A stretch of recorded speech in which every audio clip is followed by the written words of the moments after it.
हरे हरे कृष्ण। आप सभी भक्तों का, सभी वैष्णवों का, सभी भागवतों का हार्दिक स्वागत, हार्दिक अभिनंदन। आज की श्रीमद् भगवत गीता यथारूप की कक्षा में आज हम आरंभ करने जा रहे हैं अध्याय 2, जिसका नाम है गीता का सार।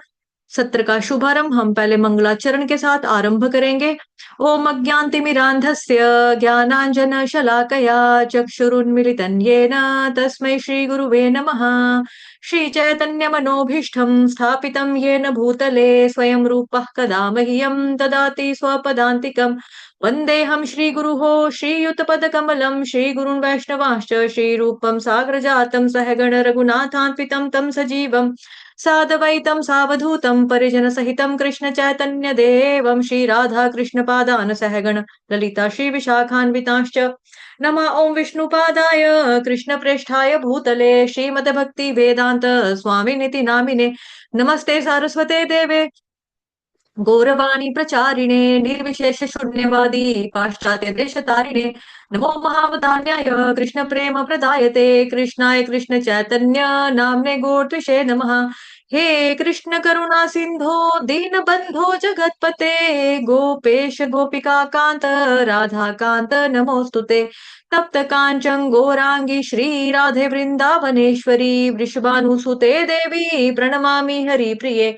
वाञ्छाकल्पतरुभ्यश्च कृपा सिन्धुभ्येव च पतितानां पावनेभ्यो वैष्णवेभ्यो नमो नमः। जय श्री कृष्ण चैतन्य प्रभु नित्यानंद श्री अद्वैत गदाधर श्रीवासादि गौर भक्त वृंद। हरे कृष्ण कृष्ण कृष्ण हरे हरे, हरे राम राम राम हरे हरे। हरे कृष्ण कृष्ण कृष्ण हरे हरे, हरे राम राम राम हरे हरे। हरे कृष्ण कृष्ण कृष्ण हरे राम राम राम हरे हरे। हरे कृष्ण कृष्ण कृष्ण हरे राम राम राम हरे हरे। हरे कृष्ण कृष्ण कृष्ण हरे राम राम हरे हरे। हरे कृष्ण कृष्ण कृष्ण हरे राम राम राम हरे। हरे कृष्ण। आप सभी भक्तों का, सभी वैष्णवों का, सभी भागवतों का हार्दिक स्वागत, हार्दिक अभिनंदन। आज की श्रीमद् भगवत गीता यथारूप की कक्षा में आज का अध्याय, जिसका अध्याय नंबर है अध्याय 2, जिसका शीर्षक है गीता का सार, या फिर उसको सांख्य योग के नाम से जो है वो भी जाना जाता है। तो जो पहला अध्याय था वहां पर हमने देखा कि कुरुक्षेत्र की युद्ध भूमि में सेनाओं को देखकर क्या हुआ, अर्जुन अपने स्वजनों के प्रति, रिश्तेदारों के प्रति उसका जो दिल होता है वो करुणा से भर जाता है, और फिर वो युद्ध ना करने के अनेक कारण देते हैं। और आज का जो अध्याय है, अब क्या हो रहा है यहाँ पे, अर्जुन की चिंता का प्रत्युत्तर देते हुए, यानी कि अर्जुन ने कृष्ण भगवान जी को जो कुछ भी रीजन दिए थे युद्ध ना करने के, है ना, उसमें से हमने 5 कारण देखे थे अहम। ऐसे तो बहुत सारे कारण हैं, लेकिन 5 अहम यानी कि मुख्य कारण हमने देखे थे। कोई बताना चाहेगा? अपना अपना कैमरा ऑन करेंगे, अनम्यूट करके जो बताना चाहेगा बता सकता है या हैंड रेस कर सकता है कि 5 कारण अर्जुन ने दिए थे। नीलम माता जी बताना चाहती है, उसकी ईगरनेस से मैं समझ गई हूँ। हाँ जी बोलो। हरे कृष्ण माता जी, पंचांग हरे प्रणाम। कृष्ण माता जी, पंचांग प्रणाम। पांच बताने हैं जी, एक बताना है? एक एक बता दो, बाकी सब बताएंगे ना, बाकी भी सब एक एक बता देंगे, आप एक बता दो। जी जी। जैसे कि कुल की परंपराएं नष्ट हो जाएंगी। हरी बोल। ओके, और कौन बताना चाहेगा? मैसेज मत करें। रमेश वसुदेव दास प्रभु जी, हैंड रेस करके यहाँ पे बता दो ना सीधा, मैसेज ना करो जी। रमेश प्रभु जी आप बताइए। आपका भय। पाप का भय, ठीक है। और उल्लासनी माता जी बताना चाहते हैं, हाँ जी बोलिए।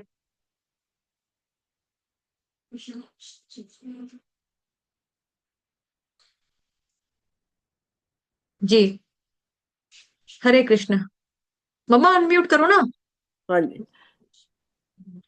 क्या हो गया? हो नहीं रहा ना? हो गया, हाँ हो नहीं गया हो हो गया गया हो हो गया, हो गया। हाँ जी, बढ़ कुल की स्त्रियां दूषित हो जाएगी और स्त्रीत्व और वृक्ष बनने क्या वांछित संतानें उत्पन्न गया। होंगी। हाँ ठीक। ओके। ऋतु रीता माता जी अब बताए, डॉली माता जी। गुस्सा आता है जी। वो सदी दुर्बलता थी उसको आत्मा हृदय की का दुर्बलता, ध्यान नहीं हृदय था। की दुर्बलता। आत्मा का ध्यान नहीं था, शरीर के सतर पर भ्रातृ ये मेरी शिकायत। जी माता जी। बल था। जी जी। और कोई कारण छूट गया, कोई बताना चाहता है तो बता सकता है, और कौन सा पति कारण के रह गया? फूलों के पितर लोग गिर जाएंगे और हाँ, पिंडदान नहीं हो पाएगा। पिंडदान नहीं हो पाएगा, पितृ जो है वो, है ना, पितरों के लिए। ओके, है ना। तो यहाँ पे हमारा जो अध्याय था ये खत्म हुआ था कि अर्जुन जो है कारण देता है। अभी जो जो कारण अर्जुन ने दिए ना, भगवान कृष्ण क्या करेंगे, उन सभी कारणों का एक एक करके खंडन करने वाले हैं इस अध्याय में।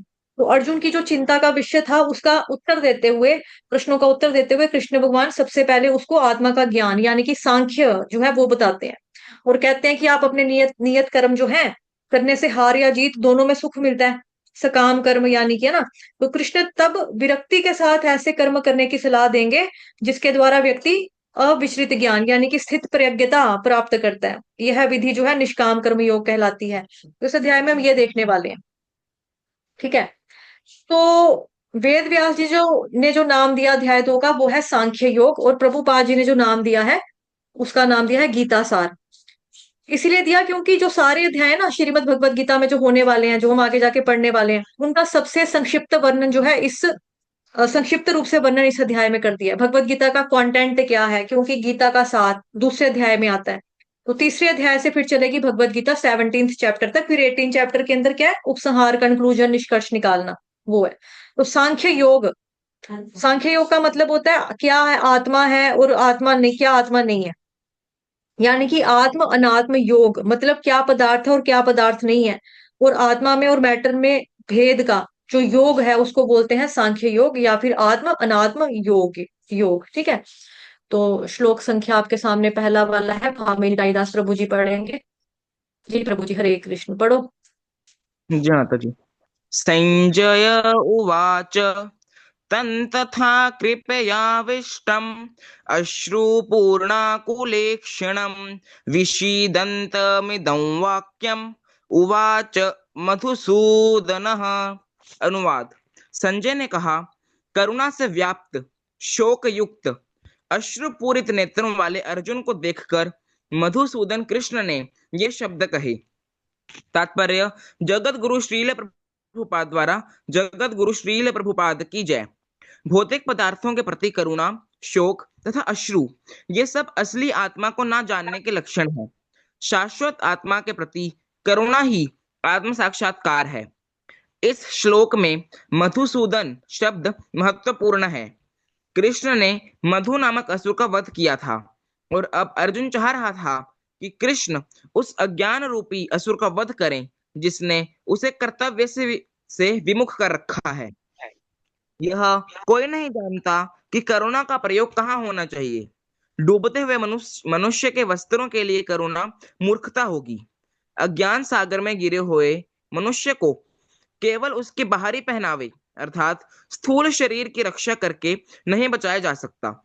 जो इसे नहीं जानता और बाहरी पहनावे के लिए शोक करता है वह शूद्र कहलाता है, अर्थात वह वृथा ही शोक करता है। अर्जुन तो क्षत्रिय था, अतः उससे ऐसे आचरण की आशा न थी, किंतु भगवान श्री कृष्ण अज्ञानी पुरुष के शोक को विनष्ट कर सकते हैं, और इसी उद्देश्य से उन्होंने भगवत गीता का उपदेश दिया। यह अध्याय हमें भौतिक शरीर तथा आत्मा के वैश्लेषिक अध्ययन द्वारा आत्म साक्षात्कार का उपदेश देता है, जिसकी व्याख्या परम अधिकारी भगवान श्री कृष्ण द्वारा की गई है। यह साक्षात्कार तभी संभव है जब मनुष्य निष्काम भाव से कर्म करे और आत्मबोध को प्राप्त हो। जगत गुरु श्रील प्रभुपाद की जय। हरे कृष्ण जय। माता जी। हरे कृष्ण प्रभु जी, हरि बोल, थैंक यू। ठीक है, अब यहाँ पर क्या है, संजय ने कहा, करुणा से व्याप्त, शोक युक्त, अश्रुपूरित नेत्रों वाले अर्जुन को देखकर मधुसूदन श्री कृष्ण भगवान ने ये शब्द कहे। ठीक है, अब ये कौन बोल रहा है, संजय ने बोला। ठीक है, ये तो हम जानते हैं, बैकग्राउंड में हमने पूरा देखा कि किस तरह से संजय जो है राजा धृतराष्ट्र को बैठ के पूरा वृतांत जो है वो सुना रहे हैं।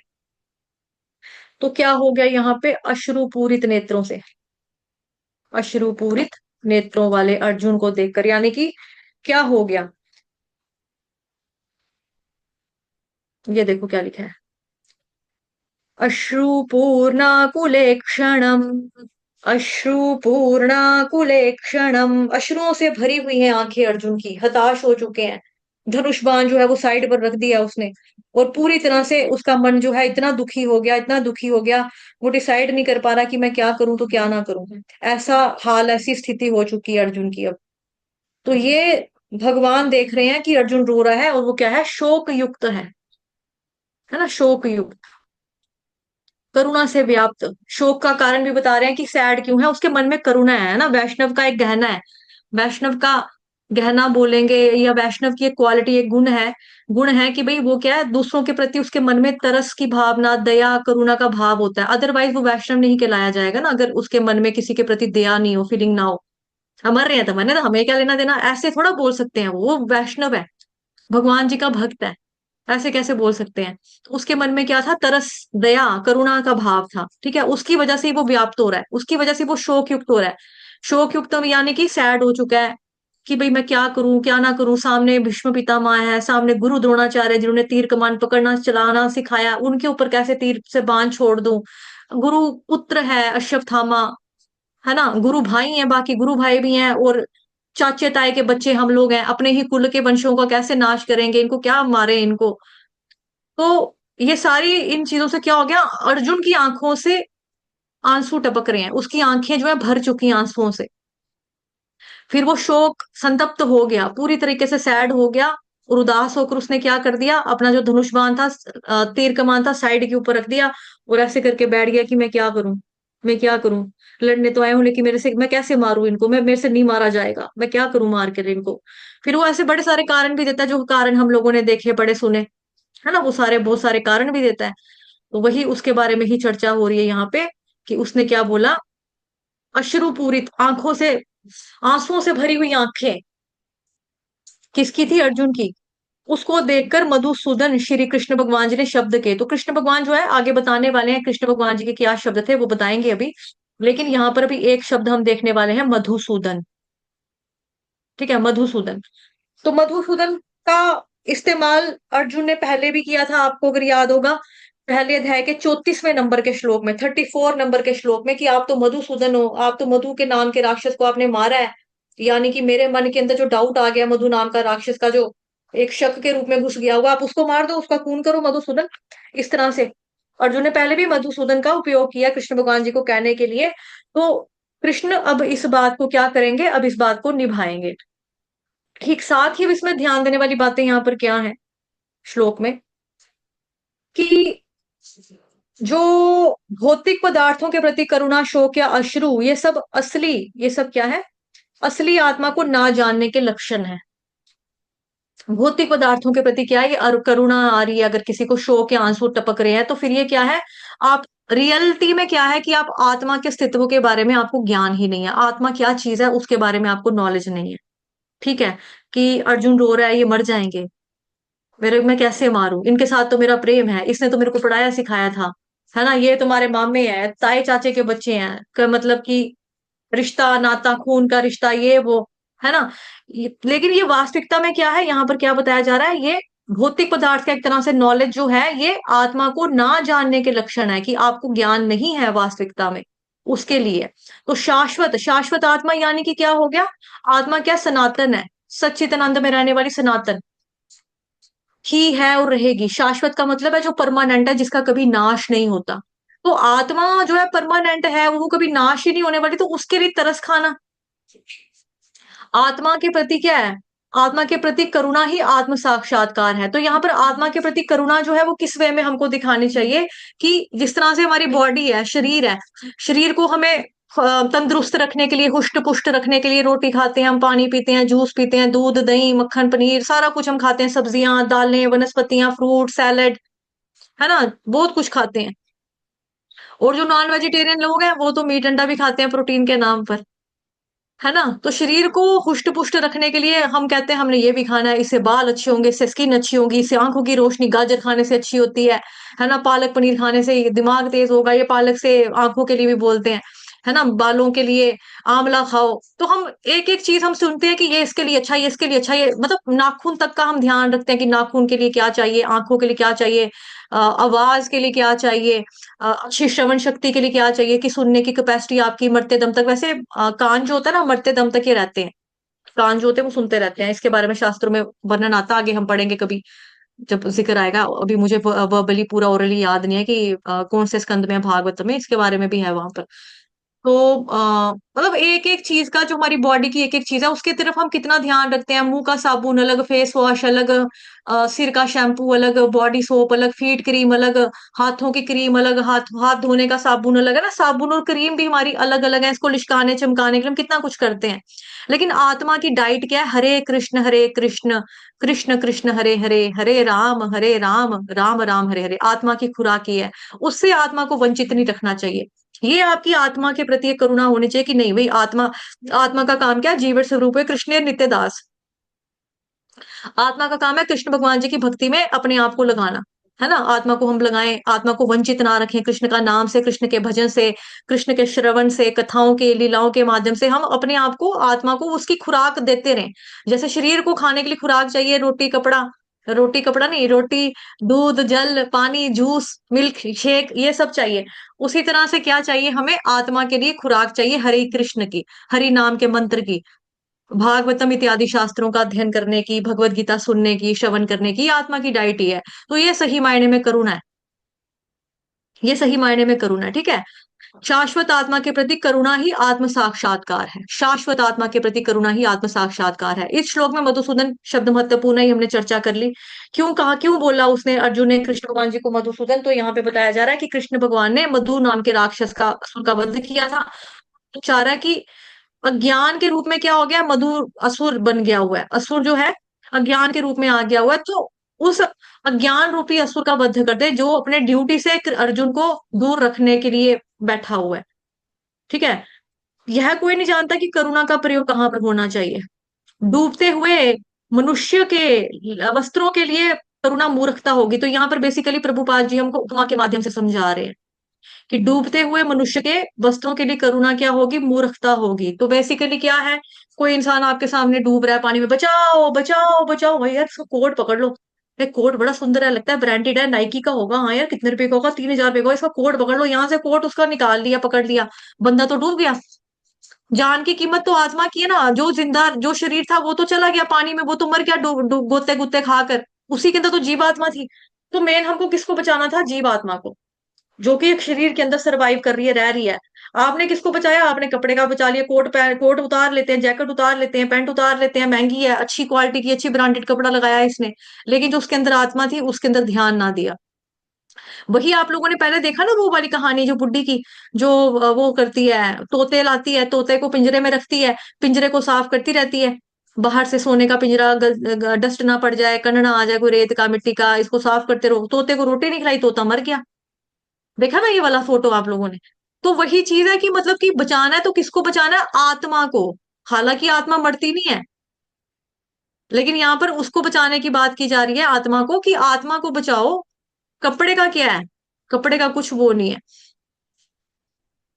तो भागवतम की कथा में अब आने वाले समय में हम पढ़ेंगे राजा परीक्षित के बारे में, कि किस तरह से वो कैसे कल्याणकारी राजा थे, कि वो सिर्फ आत्मा के, जीवात्मा के इसी जन्म का नहीं सोचते थे कि इस जन्म में क्या से उद्धार होगा, वो आने वाले जन्मों तक का सोचते थे कि इसको कभी जन्म ना लेना पड़े, 84 लाख योनि से मुक्त हो जाए। वो इतना सोच के चलते थे राजा परीक्षित, जो अर्जुन के पोते हैं।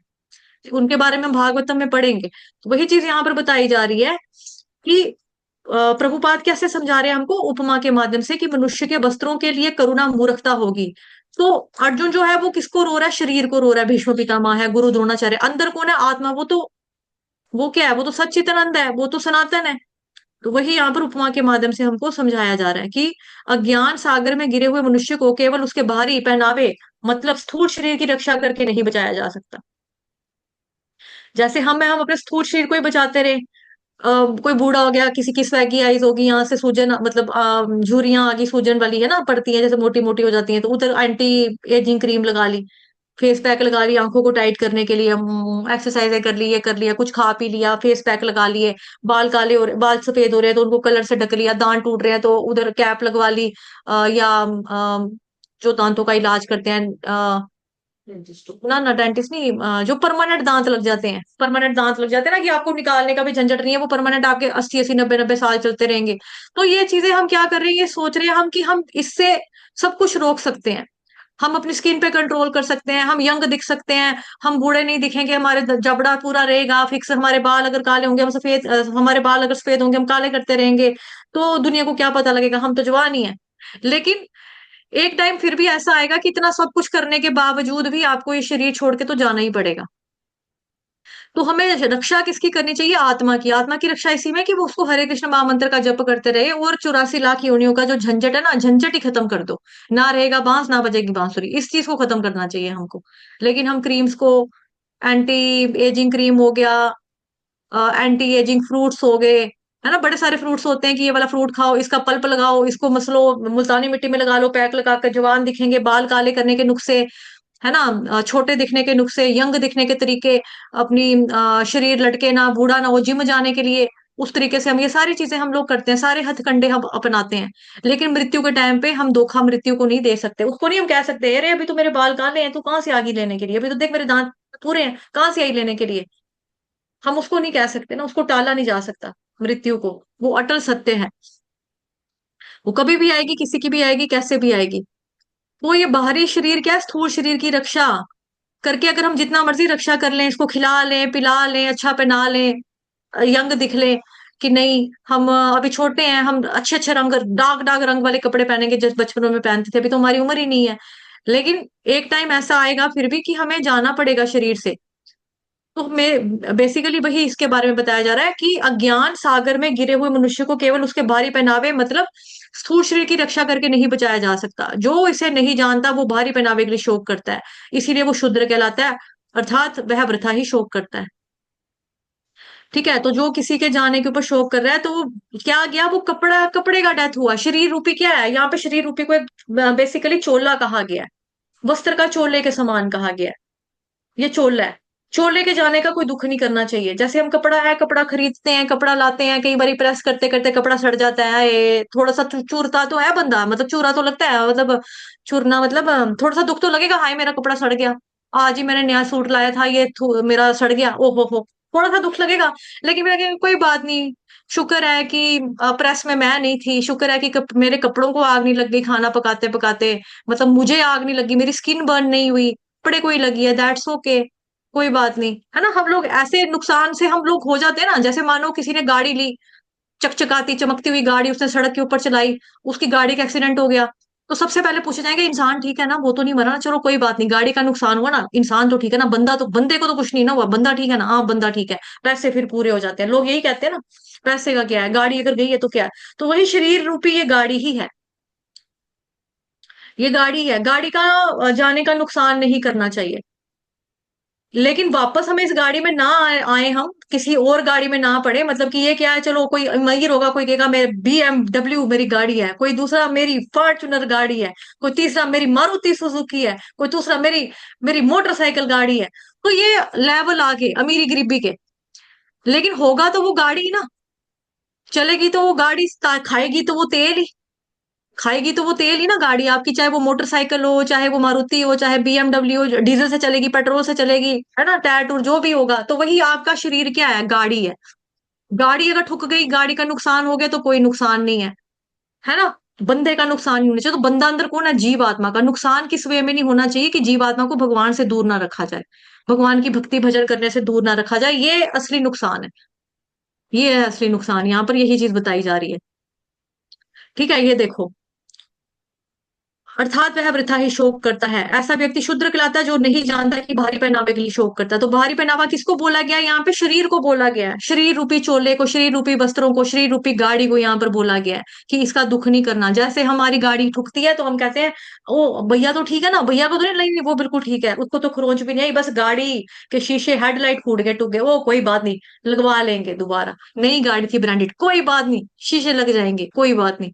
ऐसे बोल के हम क्या करते हैं, कोई बात नहीं, गाड़ी को तो कुछ नहीं हुआ ना, चलो तो ऐसा बंदा क्या करता है, जो वाकई शोक करता है वो वृथा ही, मतलब फालतू ही शोक करता है। तो अर्जुन क्या है, वो तो क्षत्रिय था, तो उससे ऐसे आचरण की आशा नहीं थी। किंतु भगवान श्री कृष्ण अज्ञानी पुरुष के शोक को विनष्ट कर सकते हैं, और इसी उद्देश्य से उन्होंने भगवत गीता को उपदेश दिया। तभी करके अर्जुन ने यहाँ पर क्या कह दिया, भगवान कृष्ण को मधुसूदन कहकर इस्तेमाल किया शब्द का, हे मधुसूदन। कि मधुसूदन क्या करेंगे, जैसे भगवान कृष्ण ने मधु नाम के राक्षस का वध किया था, उसी तरह से अज्ञानता का राक्षस मेरे दिमाग में आकर बैठ गया, तो मेरे अज्ञान को दूर कर दो, मेरे अज्ञान वाले राक्षस का वध कर दो, ताकि मेरे को समझ आ जाए, और मैं जो काम करने के लिए आया हूँ, घर से मैं लड़ाई चलने करने के लिए निकला था, अब मेरे को समझ नहीं आ रही क्या करना है तो क्या नहीं करा, तो प्लीज मेरे को गाइड करो, ताकि मुझे पता लगे मैंने क्या करना है। ठीक है, तो इस तरह से अर्जुन जो है भगवान कृष्ण से क्या कर रहा है, मतलब आगे जाके हम देखेंगे सहायता मांग रहा है, तो यही है उपदेश, तभी तो भगवत गीता का दिया। तो यह अध्याय हमें भौतिक शरीर, आत्मा और वैशेषिक अध्ययन के द्वारा आत्म साक्षात्कार का उपदेश देता है, जिसकी व्याख्या परम अधिकारी भगवान श्री कृष्ण के द्वारा की गई। ये लाइन इंपॉर्टेंट है। इसके बारे में कौन बताने वाला है हमको, परम अधिकारी भगवान श्री कृष्ण, उन्होंने बताया। यह साक्षात्कार तभी संभव है, ये साक्षात्कार भी आपको कब हो पाएगा, जब मनुष्य निष्काम भाव से कर्म करेगा। यानी कि कर्म करते वक्त वो फल की प्राप्ति अपने लिए ना करेगा, अपने लिए नहीं चाहेगा, निष्काम भाव से सेवा करेगा, निष्काम भाव से रखेगा, तो ही व्यक्ति क्या कर पाएगा, तो ही व्यक्ति को ये बात समझ में आएगी, तभी उसको आत्मबोध जो है, यानी कि आत्मा का ज्ञान, तभी वो प्राप्त कर सकता है, अगर वो निष्काम भाव से सेवा करता है या निष्काम कर्म करता है। क्लियर हुआ इतना? ठीक है, दूसरे एंगल से थोड़ा सा देखते हैं इसको। अभी दो तीन एंगल से तो दिखा चुके, थोड़ा सा और एंगल से देखते हैं कि अभी तक क्या हो गया, कि भगवान कृष्ण ने क्या किया, धैर्य पूर्वक अर्जुन के युद्ध ना करने के पीछे जो जो उसने रीजन दिए, भगवान ने उसको बड़ी पेशेंस के साथ सुना। तो एक जो नेता होता है, जो आपको गाइड करता है, या जो एक टीचर होता है, गुरु होता है, वो अच्छा श्रोता भी होता है, कि वो आपके मन में क्या बातें चल रही हैं, आपका इंटेंशन क्या है, आपकी सोच क्या, आपकी मानसिकता कैसी है इस वक्त, आपके मानसिक में क्या भाव चल रहे हैं मन में, उसको ध्यानपूर्वक और श्रद्धा, मतलब ध्यानपूर्वक और पेशेंस के साथ सुनते हैं।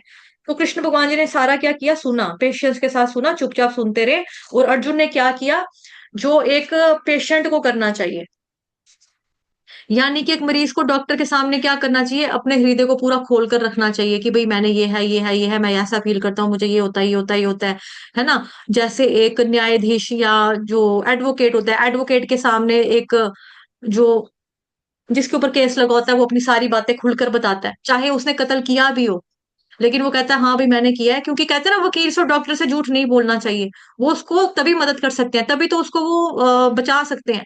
तो वकील से डॉक्टर से कभी झूठ नहीं बोलना चाहिए। तो अर्जुन क्या कर रहा है, अपना दिल पूरा खोल कर पूरा कृष्ण भगवान जी के सामने रख रहा है, कि भाई मेरी फीलिंग ये है, मैं ये समझता हूँ, मैं ये समझता हूँ। और उसने इतने सारे कारण दिए, कि अगर मैं लड़ाई करने के लिए पीछे हट रहा हूँ, मेरा मन नहीं मान रहा है, तो मेरे ये कारण है, कि कुल की स्त्रियां दूषित हो जाएंगी, कुल परंपरा विनष्ट हो जाएगी, हमारे पितरों को पिंडदान कौन देगा, घर के बुजुर्ग मिल जाएंगे तो संस्कार विहीन हो जाएगी पूरी संसार, हमारा संस्कार देने वाला कोई बूढ़ा नहीं बचेगा तो क्या होगा, औरतों के रेप हो जाएंगे, अवांछित संतानें बाद में पैदा होंगी, है ना।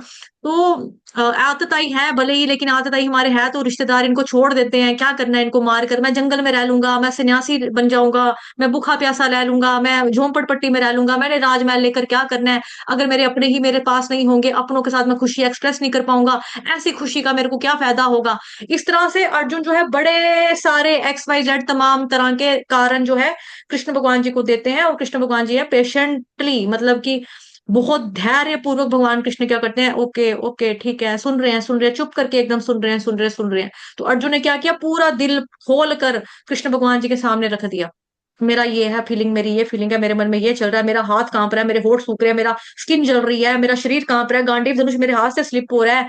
जिसने मेरे को कभी बोला था, अगर मेरे तो ये कसम खाई थी कि कोई मेरे को ये ना बोले कि गांडीव धनुष तोड़ दे, ये छोड़ दे, तीर कमान चलाना छोड़ दे, लेकिन मैं अपने आप ही मेरे हाथों से स्लिप हो रहा है ऐसा धनुष्मान, मैं क्या करूं। तो अपनी मन की व्यथा, पीड़ा, डिप्रेशन हो रहा है, डिप्रेशन क्यों हो रहा है, उसके कारण रीजन देते हुए भगवान कृष्ण के सामने सारा कुछ जो था वो बता दिया, बयान कर दिया। ठीक है जी, अभी श्री भगवान उवाच, प्रभु जी पढ़ो।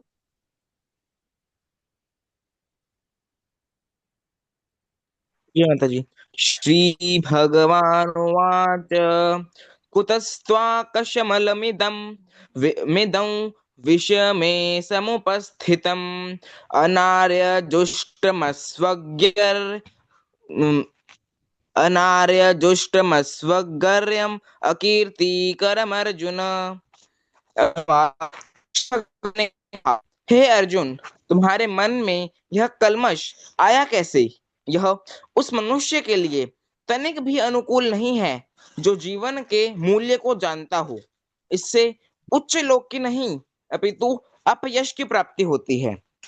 तात्पर्य जगत गुरु श्रील प्रभुपाद द्वारा। जगत गुरु श्रील प्रभुपाद की जय। कृष्ण तथा भगवान अभिन्न है, इसीलिए श्री कृष्ण को संपूर्ण गीता में भगवान ही कहा गया है। भगवान परम सत्य की पराकाष्ठा है। परम सत्य का बोध ज्ञान की 3 अवस्थाओं में होता है। ब्रह्म या निर्विशेष सर्वव्यापी चेतना परमात्मा या भगवान का अंतर्यामी रूप जो समस्त जीवों के हृदय में है, तथा भगवान या श्री भगवान कृष्ण। श्रीमद् भागवतम महापुराण के पहले स्कंध 2 अध्याय के 11वें श्लोक में परम सत्य की यह धारणा इस प्रकार बताई गई है। वदन्ति तत्त्वविदस्तत्त्वं यज्ञानमद्वयं ब्रह्मेति परमात्मेति भगवानीति शब्दते। अर्थात परम सत्य का ज्ञाता परम सत्य का अनुभव ज्ञान की 3 अवस्थाओं में करता है, और ये सब अवस्थाएं एक रूप है। ये ब्रह्म, परमात्मा तथा भगवान के रूप में व्यक्त की जाती हैं। 3 द्वारा, क्योंकि उसके भी 3 भिन्न भिन्न पक्ष होते हैं, यथा धूप प्रकाश, सूर्य की सतह तथा सूर्य लोक स्वयं। जो सूर्य के प्रकाश का अध्ययन करता है वह 9 सखिया है। जो सूर्य की सतह को समझता है वह कुछ आगे बढ़ा हुआ होता है, और जो सूर्य लोक में प्रवेश कर सकता है वह उच्चतम ज्ञानी है। जो 9 सिखिया सूर्य प्रकाश, उसकी विश्व व्याप्ति तथा उसके निर्विशेष प्रकृति के अखंड तेज के ज्ञान से ही तुष्ट हो जाता है, वह उस व्यक्ति के समान है जो परम सत्य के ब्रह्म रूप को ही समझ सकता है। जो व्यक्ति कुछ अधिक जानकार है वह सूर्य गोले के विषय में जान सकता है, जिसकी तुलना परम सत्य के परमात्मा स्वरूप से की जाती है। जो व्यक्ति सूर्य लोक के अंतर में प्रवेश कर सकता है उसकी तुलना उससे की जाती है। हरे कृष्ण मंदिर स्क्रीन। जो परम सत्य के साक्षात रूप की अनुभूति प्राप्त करता है। अतः जिन भक्तों ने परम सत्य के भगवान स्वरूप का साक्षात्कार किया है वे सर्वोच्च अध्यात्मवादी हैं। यद्यपि परम सत्य के अध्ययन में रत सारे विद्यार्थी एक ही विषय के अध्ययन में लगे हुए हैं। सूर्य का प्रकाश, सूर्य का गोला और सूर्य लोक की भीतरी बातें, इन तीनों को एक दूसरे से विलग नहीं किया जा सकता। फिर भी 3 अवस्थाओं में के अध्येता एक ही श्रेणी के नहीं होते। संस्कृत शब्द भगवान की व्याख्या व्यासदेव के पिता पराशर मुनि ने की है।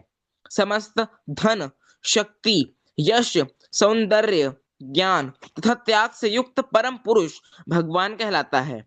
ऐसे अनेक व्यक्ति हैं जो अत्यंत धनी हैं, अत्यंत शक्तिमान हैं, अत्यंत सुंदर हैं और अत्यंत विख्यात विद्वान तथा विरक्त भी हैं, किंतु कोई साधिकार यह नहीं कह सकता कि उसके पास सारा धन, शक्ति आदि है।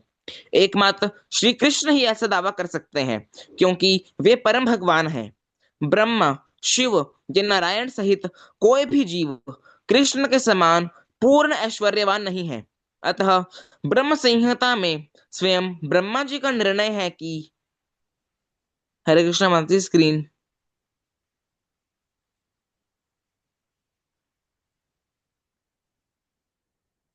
श्री कृष्ण स्वयं भगवान है, ना तो कोई उनके तुल्य है ना उनसे बढ़कर है। वे आदि स्वामी या भगवान है, गोविंद रूप में जाने जाते हैं और समस्त कारणों के परम कारण है। ईश्वर परम कृष्ण सच्चिदानंद विग्रह अनादिरादिर गोविंद सर्व कारण कारणम। अर्थात ऐसे अनेक पुरुष हैं जो भगवान के गुणों से युक्त हैं, किंतु कृष्ण परम है क्योंकि उनसे बढ़कर कोई नहीं है। वे परम पुरुष हैं और उनका शरीर सच्चिदानंदमय है। वे आदि भगवान गोविंद हैं और समस्त कारणों के परम कारण हैं। ब्रह्म संहिता 5वें अध्याय का पहला श्लोक। भागवतम में भी भगवान के नाना अवतारों की सूची है, किंतु कृष्ण को आदि भगवान बताया गया है, जिनसे अनेकानेक अवतार तथा ईश्वर विस्तार करते हैं। एते चांश कला पुंसक कृष्णस्तु भगवान स्वयं इंद्रारिव्याकुलल्लोकम रुडयन्ति युगे युगे। अनुवाद। यहाँ पर वर्णित सारे अवतारों की सूचियां या तो भगवान की अंश कलाओं अथवा पूर्ण कलाओं की हैं, किंतु कृष्ण तो स्वयं भगवान है। श्रीमद् भागवतम महापुराण पहला स्कंध 3रा अध्याय 28वां श्लोक। अतः कृष्ण आदि भगवान परम सत्य परमात्मा तथा निर्विशेष ब्रह्म दोनों के उद्गम है। भगवान की उपस्थिति में अर्जुन द्वारा स्वजनों के लिए शोक करना सर्वथा अशोभनीय है। अतः कृष्ण ने कुतः शब्द से अपना आश्चर्य व्यक्त किया है। आर्य जैसे सभ्य जाति के लिए किसी व्यक्ति से ऐसी मलिनता की उम्मीद नहीं की जाती। आर्य शब्द उन व्यक्तियों पर लागू होता है जो जीवन के मूल्य को जानते हैं और जिनकी सभ्यता आत्म साक्षात्कार पर निर्भर करती है। देहात्म बुद्धि से प्रेरित मनुष्यों को यह ज्ञान नहीं रहता कि जीवन का उद्देश्य परम सत्य विष्णु या भगवान का साक्षात्कार है। वे तो भौतिक जगत के बाह्य स्वरूप से मोहित हो जाते हैं। अतः वे यह नहीं समझ पाते कि मुक्ति क्या है। जिन पुरुषों को भौतिक बंधन से मुक्ति का कोई ज्ञान नहीं होता, वे अनार्य कहलाते हैं। यद्यपि अर्जुन क्षत्रिय था, किंतु युद्ध से विचलित होकर वह अपने कर्तव्य से च्युत हो रहा था। उसकी यह कायरता अनार्यों के लिए ही शोभा देने वाली हो सकती है। कर्तव्य पथ से इस प्रकार का विचलन ना तो आध्यात्मिक जीवन में प्रगति करने में सहायक बनता है, ना ही इससे संसार में ख्याति प्राप्त की जा सकती है। भगवान कृष्ण ने अर्जुन द्वारा अपने स्वजनों पर इस प्रकार की करुणा का अनुमोदन नहीं किया। जगत गुरु श्रील प्रभुपाद की जय। हरे कृष्ण मत। हरे कृष्ण प्रभु जी, धन्यवाद। इसमें इसमें जो दिखाना है वो मैं पीपीटी देख रही हूँ, इसमें आ गया है। शोर हो गया ना 5, एक सेकंड। हरे कृष्ण कृष्ण कृष्ण हरे हरे, हरे राम राम राम हरे हरे।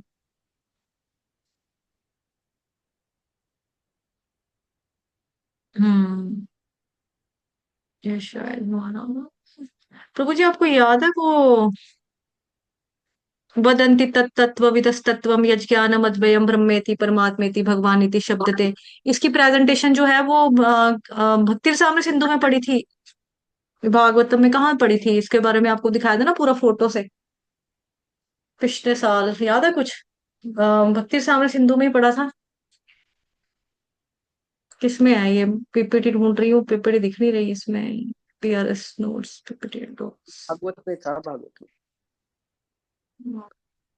भागवत में तो था। में था। हाँ, भागवत में तो पढ़ा है। नहीं, प्रेजेंटेशन की बात कर रही हूँ ना, फोटो से वो बनाया हुआ मैंने। वही ढूंढ रही हूँ कि अगर दिख जाए ना उससे, क्योंकि बीच में कुछ न्यू स्टूडेंट्स है ना, वो देख सकते हैं। सहयोग के सहयोग के ये अलग है, ये अलग है। हरे कृष्ण कृष्ण कृष्ण हरे हरे, हरे राम राम राम हरे हरे।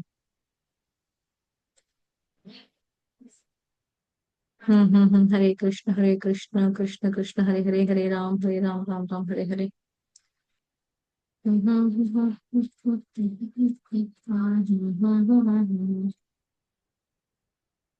ब्रह्मेति परमात्मेति भगवानीति शब्दते। ये वाला है, इसके बारे में बताया था।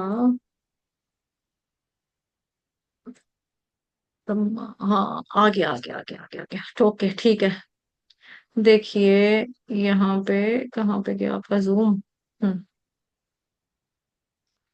देखो, इसमें एक तो ये वाले श्लोक के बारे में चर्चा है ना, श्रीमद् भागवतम महापुराण का श्लोक आप लोगों ने कंठस्थ भी किया था। ये वाला परम सत्य को जानने के तरीके बताए कि 3 तरीके से हम परम सत्य को जान सकते हैं। श्रीमद् भागवतम महापुराण में स्कंध 1 अध्याय 2 श्लोक संख्या 11।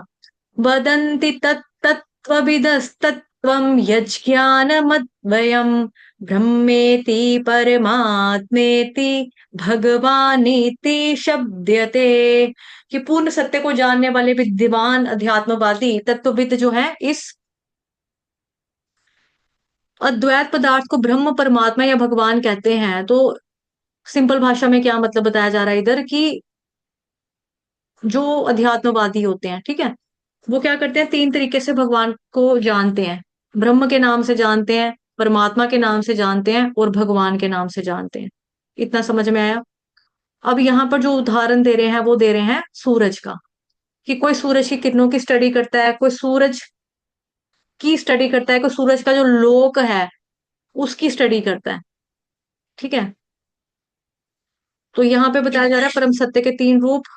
जो ब्रह्मवादी होते हैं वो कैसे जानते हैं भगवान को, कि एक लाइट है, रोशनी है, यानी कि भगवान जी के बॉडी से निकलने वाला जो अंग प्रकाश है, उनका अंग प्रकाश की जो कांति है उसको पढ़ने वाले, उस तक जाने वाले वो ब्रह्मवादी कहलाते हैं, ठीक है। तीसरा होता है ब्रह्मेति परमात्मेति, परमात्मा के रूप में भगवान कृष्ण को चिंतन करने वाले ध्यान के माध्यम से। जैसे ही आप देख लो सेंटर में एक योगी बैठा हुआ है, आंखें क्लोज हैं उसकी, और बीच में क्या है, ये परमात्मा का वो ध्यान लगा रहा है। लेकिन परमात्मा कौन से रूप में होते हैं? चतुर्भुज रूप में होते हैं, विष्णु के रूप में 4 बाजू वाले रूप में होते हैं परमात्मा। और जो भगवान का भक्त होता है वो भगवान को साकार सगुणवादी रूप में जानता है, कि भगवान का श्याम सुंदर रूप है, उनके हाथों में बांसुरी है, सिर के ऊपर मोर मुकुट का पंख लगाया हुआ है, ठीक है, अब गले में वैजंती माला है, बॉडी का कलर ऐसा है, कंप्लेक्शन ऐसा है, राधा रानी के साथ रहते हैं। तो ब्रह्मेति परमात्मेति भगवानीति शब्दयते। इसी चीज को हम ऐसे भी समझ सकते हैं कि जैसे एक गांव है, ठीक है, गांव था, तो गांव में सबसे पहले क्या हुआ, अपना अपना कैमरा ऑन कर सकते हैं ताकि आपकी उपस्थिति को दर्ज किया जा सके। जैसे एक गांव था तो गांव में क्या हुआ कि लोग बोलते हैं कि भाई उनके गांव में ना कभी भी ट्रेन नहीं आई थी, रेल की पटरी बिछ रही थी, रेल पटरी पे काम हो रहा था लेकिन कभी ट्रेन नहीं आई थी। तो गांव के लोगों ने ट्रेन कभी देखी ही नहीं थी, ठीक है।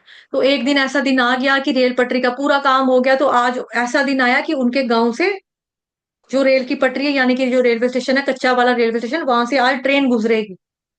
तो उन्होंने बोला आज पता है, आज यहाँ पे पटरी का काम हो गया ना, आज आपके गांव से ना ट्रेन निकलेगी। पूरे गांव में खबर फैल गई है, हमारे गांव से ट्रेन निकलेगी। ट्रेन कैसी होती है, ट्रेन क्या चीज होती है, ट्रेन कैसी होती होगी, क्योंकि देखा नहीं है कभी लोगों ने, है ना। तो उन्होंने बोला अपने जो जो वहां के, मानो आप गांव के जो सरपंच होते हैं, जो सियाने होते हैं, बुजुर्ग होते हैं, जो सरपंच फैसले फूसले करते हैं, उन्होंने बोला भाई हम ऐसा करेंगे, अपने गांव के 3 बुद्धिमान व्यक्तियों को चुनेंगे।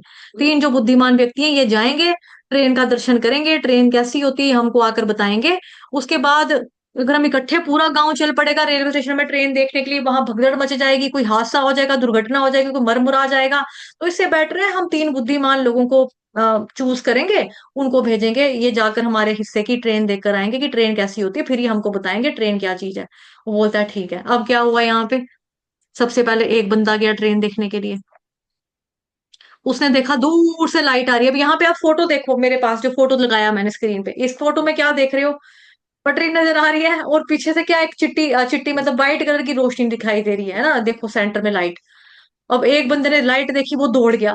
जैसे ही उसने लाइट देखी वो दौड़ गया गांव में, मुझे, मैंने देख ली ट्रेन कैसी होती है, ट्रेन देख ली मैंने, कैसी होती कैसी होती कैसी होती कैसी होती, देख ली क्या था, क्या था ट्रेन में, लाइट। तो ये कौन सा हो गया, ब्रह्मवादी वाले। वदन्ति तत्तत्त्वविदस्तत्त्वं यज्ञानमद्वयं ब्रह्मेति परमात्मेति भगवानीति शब्दयते। तो पहला वाला कौन हो गया, ब्रह्मवादी वाला। इसने क्या देखा, लाइट। तो ब्रह्मवादी की स्टडी क्या है, भगवान कृष्ण की अंग ज्योति प्रकाश लाइट निकल रहा है वहां से, उसी से सारी जगह पे रोशनी उजाला उजाला है, वही कांति है जिसकी वजह से हम देख पाते हैं। वही ऊपर परलोक में, लोक में, हर लोक में रोशनी देने वाला वही कृष्ण भगवान, उसका क्या मत वजूद है, वो लाइट है। तो वो उन्होंने क्या स्टडी किया, लाइट है। तो यही ट्रेन वाला, ये मतलब क्या हो गया, इसने ट्रेन में क्या देखी, लाइट है, तो इसने अनुमान लगा लिया ट्रेन का मतलब है लाइट, ठीक। फिर एक बंदा था, वो वहां पर खड़ा रहा। अब उसने देखा नहीं, लाइट थी, कुछ छुक छुक छुक छुक हुआ, सीटी बजी, ऊपर से धुआं निकल रहा था, नीचे वाले इंजन से धुआं निकल रहा था, तो इंजन था। इसने ये भी दौड़ पड़ा, ये भी दौड़ गया गांव में, मैंने देख लिया, क्या ट्रेन है, क्या ट्रेन है। ये तो कह रहा है कि ट्रेन लाइट है। लाइट तो है, उसके साथ और भी कुछ है। क्या? इंजन था, लोहे का डब्बा था, इंजन कू कर रहा था। इसने बताई आवाज? नहीं नहीं, आवाज भी करता है वो, कू करके आया था। और धुआं निकाल रहा था, और धुआं निकाल रहा था। कहते अच्छा ठीक है, उसका भी बात ठीक है। बुरी बात तो उसने भी नहीं बताई बेचारे ने, जो पहले गया था उसने भी कोई गलत बात तो उसने भी नहीं बोली। लेकिन ये क्या था, लिटिल नॉलेज थी। पूरी की पूरी सफिशिएंट नॉलेज या कंप्लीट नॉलेज आप इसको नहीं कह सकते। अब जो तीसरा वाला बंदा था वो वहीं पे खड़ा रहा, तीसरा वाला व्यक्ति वहीं पे खड़ा रहा। अब उसने खड़े होकर क्या देखा, ट्रेन जब पूरी चली गई ना, उसने पूरा देखा है ट्रेन, ट्रेन के पीछे डब्बे भी थे, डब्बों के अंदर यात्री बैठे हुए थे। कोई अपने मम्मी पापा बच्चे बैठे थे, कोई अटैची लेकर बैठा था, सामान लेकर बैठा था, कोई मोबाइल चला रहा था, कोई कुछ खा रहा था। ट्रेन के अंदर तो सामान बेचने वाले भी आ रहे थे।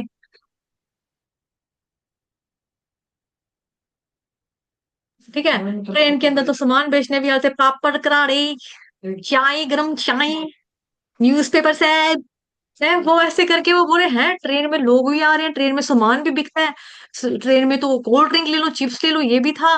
ट्रेन में तो बड़ा कुछ है, ट्रेन में यात्री लेटे हुए हैं, ऊपर भी सीटें थी, कोई ऊपर आराम से लेटा हुआ है, कोई नीचे बैठ के मोबाइल चला रहा है। तो ये वाला जो बंदा था, इसके पास पूरी कंप्लीट नॉलेज थी कि नहीं एक बॉडी है। उसी तरह से जो भगवान का जो वो था ब्रह्म वाला, वो क्या था, लाइट है, ब्रह्मेति वाला। परमात्मा वाला क्या बोला कि नहीं नहीं, लाइट के साथ साउंड भी थी, आवाज भी था, कुछ बॉडी स्ट्रक्चर था। अब चार भुज वाला, चार भुजाओं वाला, जिसने बोला बत्ती थी, धुआं था, कुछ छुक छुक छुक छुक छुक करके गाड़ी आ रही थी, लोहे का इंजन था, बॉडी का नीचे टायर लगे हुए थे, टायर में से भी धुआं निकल रहा था। उसने इतना जानकारी रखी, तो वो क्या हो गया, परमात्मा वाला हो गया। तीसरा वाला कंप्लीट नॉलेज लेके जब तक पूरी ट्रेन निकल नहीं गई, पूरी ऐसे करके देखता रहा, अच्छा यहाँ ट्रेन चली गई, इसके अंदर डब्बे थे, डब्बों के अंदर यात्री बैठे थे, कोई खा रहा था, कोई पी रहा था, कोई सो रहा था, कोई बेचने वाला सामान भी आ रहे थे।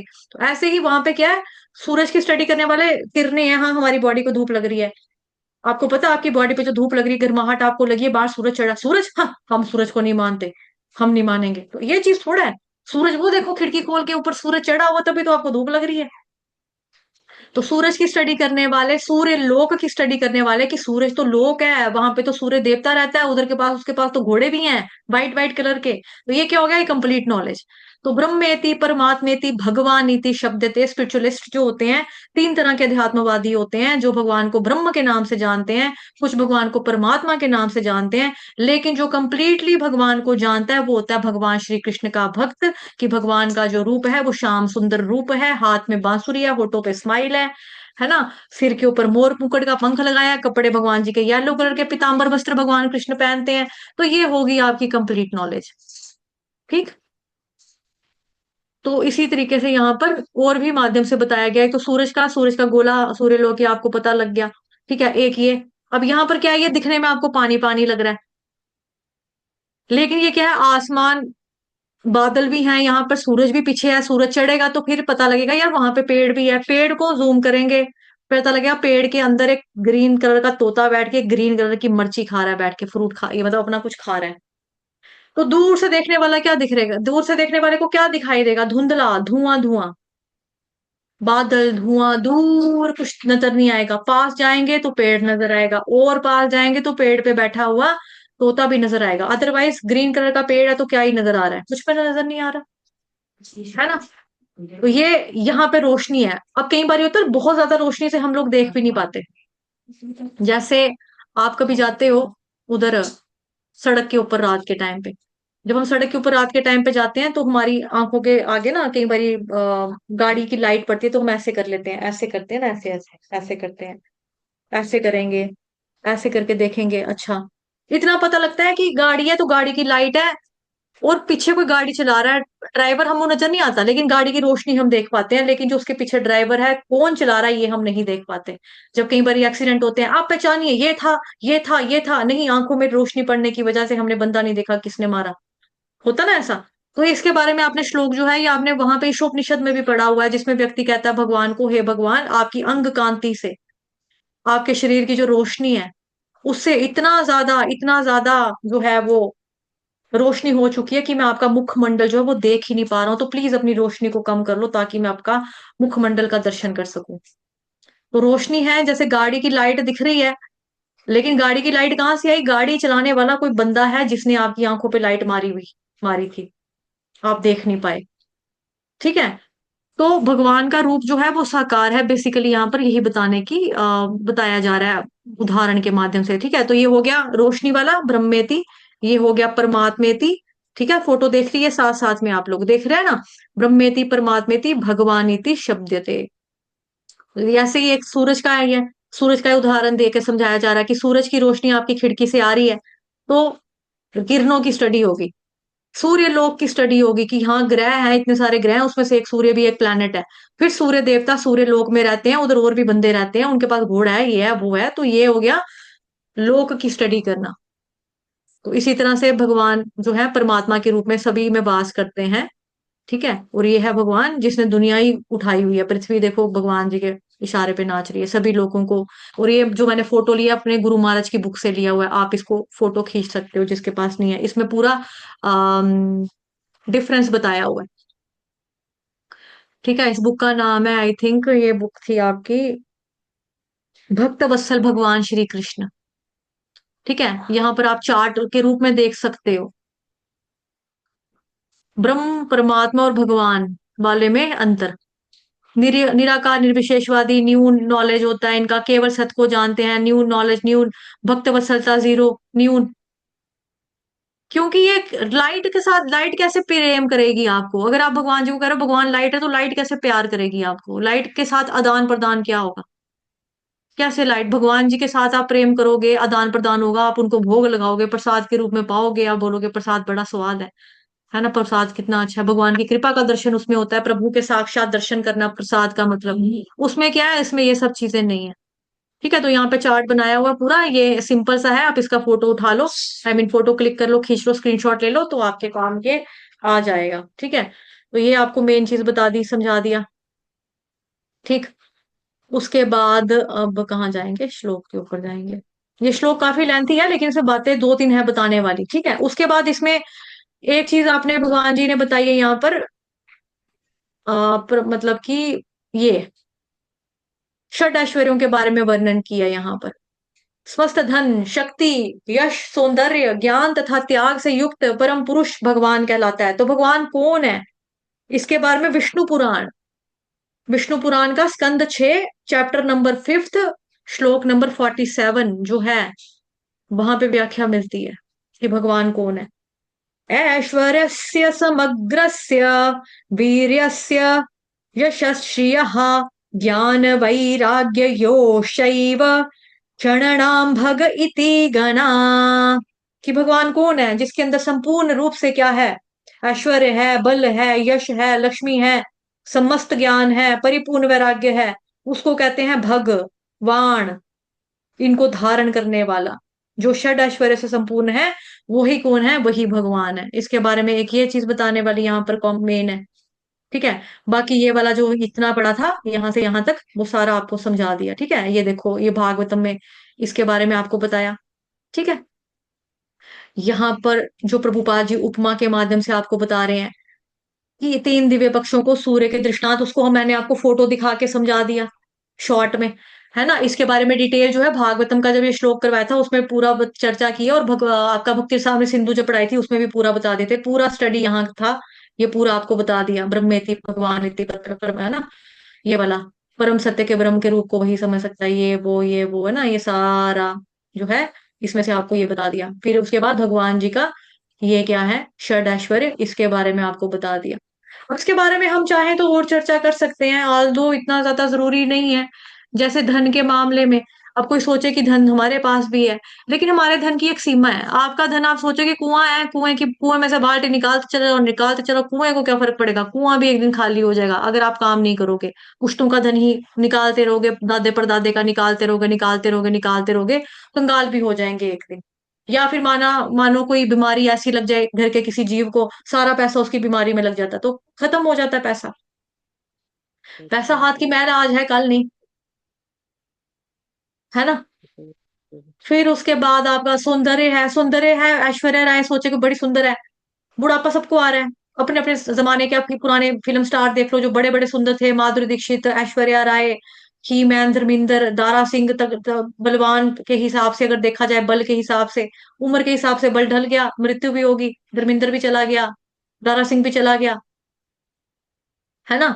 ताकत वाला भी गया, पैसे वाला भी गया, और धनवान, वैराग्यवान। कोई सोचे यार हमारे अंदर भी थोड़ा बहुत वैराग्य तो हमारे अंदर भी है। पापा मेरा खिलौना लाना भूल गए थे, मेरा खिलौना लेकर आए थे, छोटे भाई का नहीं लेकर आए थे। मैंने बोला कोई बात नहीं, ये रोता, आप इसको मेरा टॉय दे दो, बोलना कि मैंने आपके लिए लाया। कोई बात नहीं, मैंने वैराग्य दिया, मैंने त्याग किया अपने छोटे भाई की खुशी की खातिर। इतना महान हूं मैं। थोड़ा बहुत वैराग्य तो हमारे अंदर भी है। लेकिन वैराग्य देखेंगे कृष्ण भगवान जी का, राम भगवान का इतना वैराग्य है कि भगवान कृष्ण अर्जुन का रथ हाँक रहे हैं। राम भगवान ने अगले दिन राजा बनना था, माता का कही उनको कहती आप वनवास चले जाओ, भगवान जी ने वनवास चले गए। ये वैराग्य है। इतना वैराग्य किसी के पास नहीं। संपूर्ण वैराग्य, संपूर्ण ज्ञान। हमारे पास डिग्रीज होंगी, डबल एमए कर लेंगे, ट्रिपल एमए कर लेंगे, बीएड कर लेंगे, पीएचडी कर लेंगे, उससे आगे हम कहेंगे पढ़ाई खत्म होगी। लेकिन भगवान का ज्ञान असीम। हमें लगता है कि भगवान के पास थोड़ा ये smart mobile gadgets, electronic gadgets वाली टेक्नोलॉजी भगवान कृष्ण के पास थोड़ा अवेलेबल होगी। उनके पास हमारे से ज्यादा अच्छी वाली टेक्नोलॉजी है। वो भी सोचो द्वापर युग में कहाँ बैठ के ये राजा धृतराष्ट्र अपने महल में बैठ के संजय से सारा कथा सुन रहा है उधर बैठ के लाइव। वहां पे जाने की भी जरूरत नहीं है। हमारे टाइम पे लाइव कब आया? 15 20 25 30 साल पहले, 35 40 साल पहले आया होगा कि आज क्रिकेट मैच कहीं पे होता है, हम अपने घर में लाइव बैठ कर देख लेते हैं, है ना। लेकिन उधर का टेक्नोलॉजी सोचो तो कि कैसी होगी। हमारे पास कोई चीज हमें नोट करनी होती है, हम कॉपी लगाते हैं, डायरी लगाते हैं। फिर जब मोबाइल फोन आ गए, लोगों के मोबाइल नंबर हम भूलने लगे, उनके डेट ऑफ बर्थ, अपने बच्चों के बर्थडे शर्डे याद नहीं रहते। यहाँ पर ही हम लोगों ने लिखा होता है सोनू 12 अप्रैल। मोबाइल में मेरे नाम के साथ मेरा बर्थडे फीड किया होगा कि कल को उसको बर्थडे विश करना पड़ेगा, तो याद रहेगा सोनू 12 अप्रैल, आज 12 अप्रैल इसका बर्थडे, हेलो हैप्पी बर्थडे। हमें इतना इतना याद नहीं रहता, हमारी मेमोरी इतनी नहीं है। हमें लगता है कि हमारे पास एक मोबाइल भी संभालना पड़ता है, हमारे ये भी छूट जाते हैं दुकानों के ऊपर। फिर भैया अंकल मेरा मोबाइल रहा, अंकल अंकल मेरा मोबाइल आपकी दुकान पे छूट गया, अंकल अंकल है, मिस कॉल मारना मेरे मोबाइल पे भी, घंटी बजेगी, इधर ही पड़ा होगा। हमारे से ये भी इतनी छोटी सी चीज भी संभाली नहीं जाती। और सोचो वो जो है बैठे हुए वहां पे यमराज, पूरे जन्मों की पोथियां लेकर, बंडल लेकर, पूरे पूरे गोदान भरे पड़े होंगे हमारे कारनामों के चिट्ठे उनके पास, कई जन्मों के सारे पड़े हैं उनके पास। उनका मैनेजमेंट देखो कितना कितना जबरदस्त होगा। सोचने की बातें हैं ना ये, सारी सोचने की बातें हैं। आप हरिद्वार चले जाते हो, लाल रंग की एक बुक आती है, पांडा लेकर बैठा होता है, आपके दादाजी आए थे, आपके परदादू आए थे, आपके परदादू के पापा का भी नाम है। अच्छा हमारे परदादे के पापा का नाम क्या था अंकल? हमें नहीं पता, आपके परदादू के नाम का पापा का नाम ये है।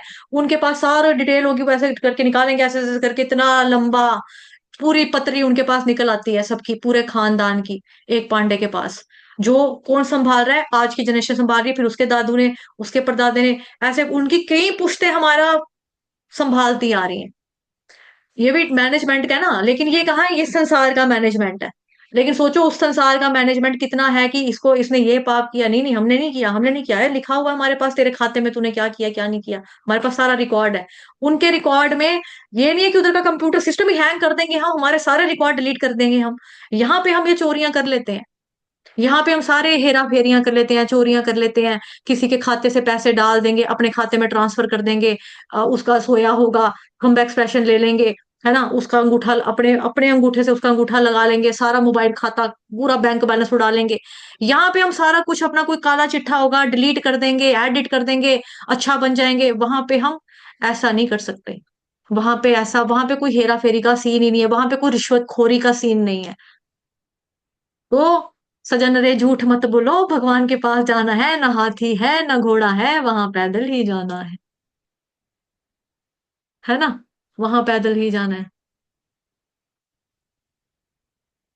तो ये सारी बातें हमने देखी, समझी, जानी, ठीक। फिर धन शक्ति, ये मतलब हमने देख लिया ये चीज, तो भगवान जी के बारे में सारा कुछ बताया ना, समस्त धन शक्ति यश सौंदर्य, इसके बारे में हमने चर्चा कर ली। हम अपने आप को ये सोचे, लेकिन हमारी एक लिमिट है। और जैसे जैसे हमारी उम्र बढ़ती है, हमारी शक्ति, हम शक्तिहीन होते हैं, हम संपत्तिहीन होते हैं, हम वैराग्यहीन होते हैं, हम धैर्यहीन होते हैं, हम ज्ञानहीन। मैम भूल जाती है ना, ये हमने पढ़ा तो था, आप तो अपने टाइम पे मैथ्स के एक्सपर्ट थे, आपने तो साइंटिस्ट थे, ये थे वो थे। हाँ अब भूल गया। अब रिटायर हुए 10 साल हो गए हैं, पढ़ाई के साथ टच नहीं है। अब कोई बच्चा मेरे पास सवाल लेकर आए, अब फार्मूले भूल गए हैं, अब कहाँ याद पड़े हैं। ये वाला मसाला, ये तो सोडियम आप ही ने तैयार करके दिया था ऐसे ऐसे करके। हाँ, लेबोरेटरी में किसी टाइम पे मैं था। अब तो मैं असिस्टेंट भी रहने के लायक नहीं रहा। अब तो मैं तो भूल गया हूँ सारा कुछ, हमारा ज्ञान भी भूल जाता है हमें जो है। ठीक है, ये सारी चीजें हमारी कब तक रहती है, जब तक बंदा जवान है। जवान नहीं है तो कभी करके, धीरे धीरे जब बुढ़ापा आता है तो हमारा ज्ञान भी क्षीण हो जाता है, नॉलेज, सौंदर्य, साबुन, निरमा। निरमा भी अगर मिल जाए सौंदर्य साबुन निरमा, तो ब्यूटी वापस नहीं आती। चाहे पियर्स लगा लो, चाहे लक्स लगा लो, ब्यूटी शूटी गई एक बार तो ब्यूटी क्वीन की भी ब्यूटी चली जाती है। तो ये जो हमारा है, ये इसके ऊपर हमें इतना सारा ना अब गुमान नहीं करना चाहिए, तभी ना ये आज है, ये मांस मांस का लोथड़ा जो है, ये ऐसे ही है, लोथड़ा है मांस का शरीर को। तभी यहाँ पे पहले श्लोक में क्या पढ़ा हमने, चोला, कपड़ा पढ़ा।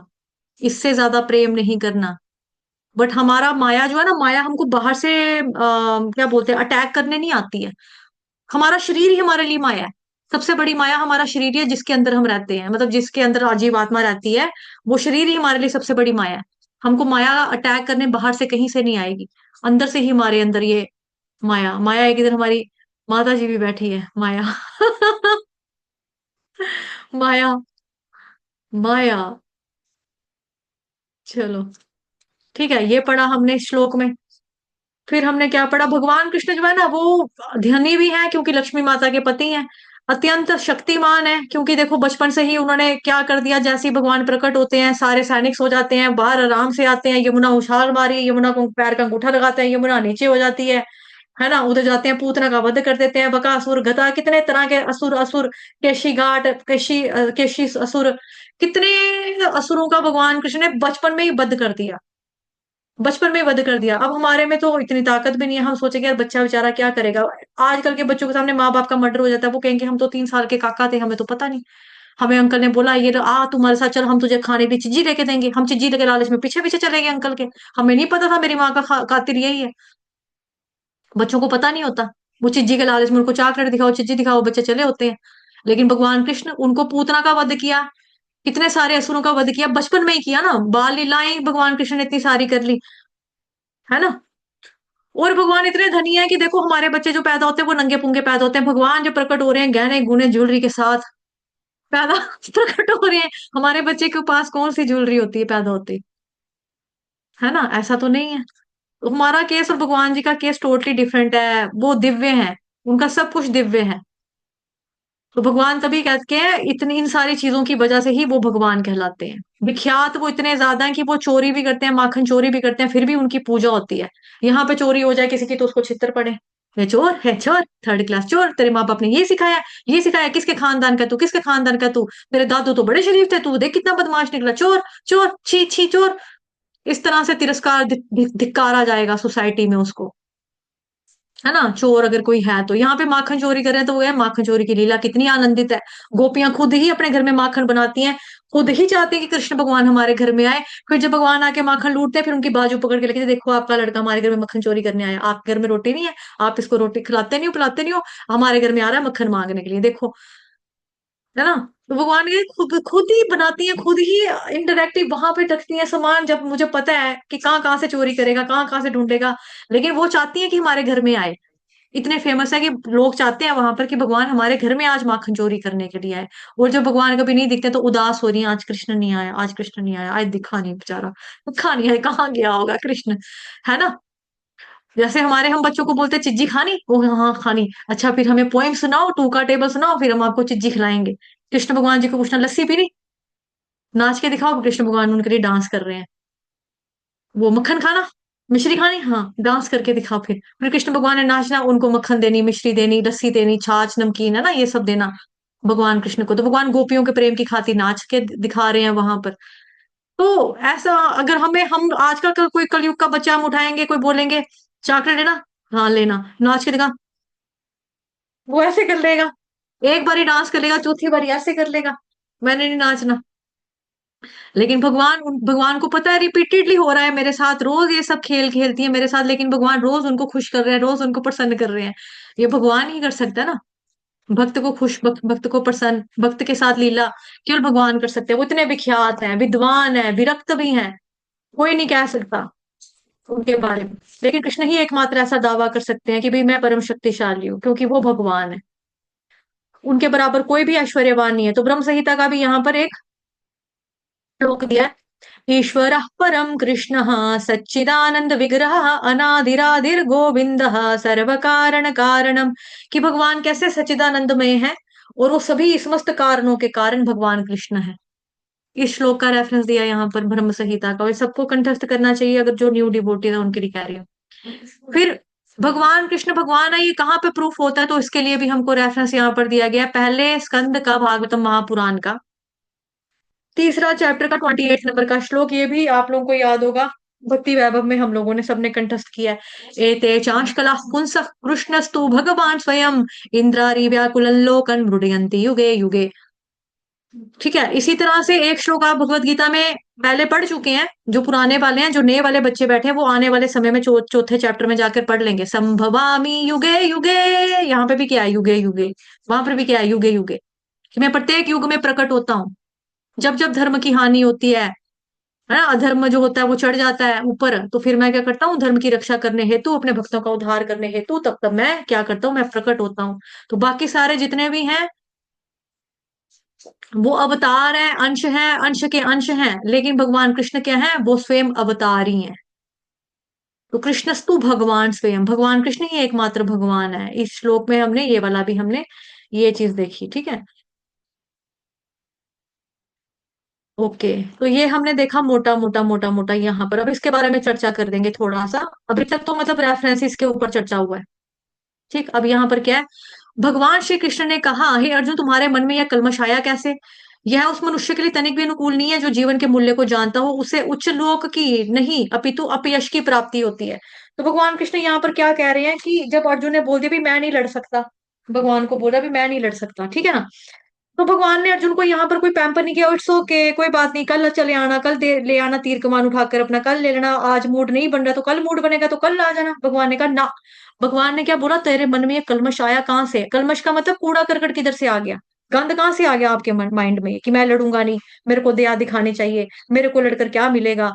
ये कोई वीरता बहादुरी वाली बात थोड़ा कर रहा है तू।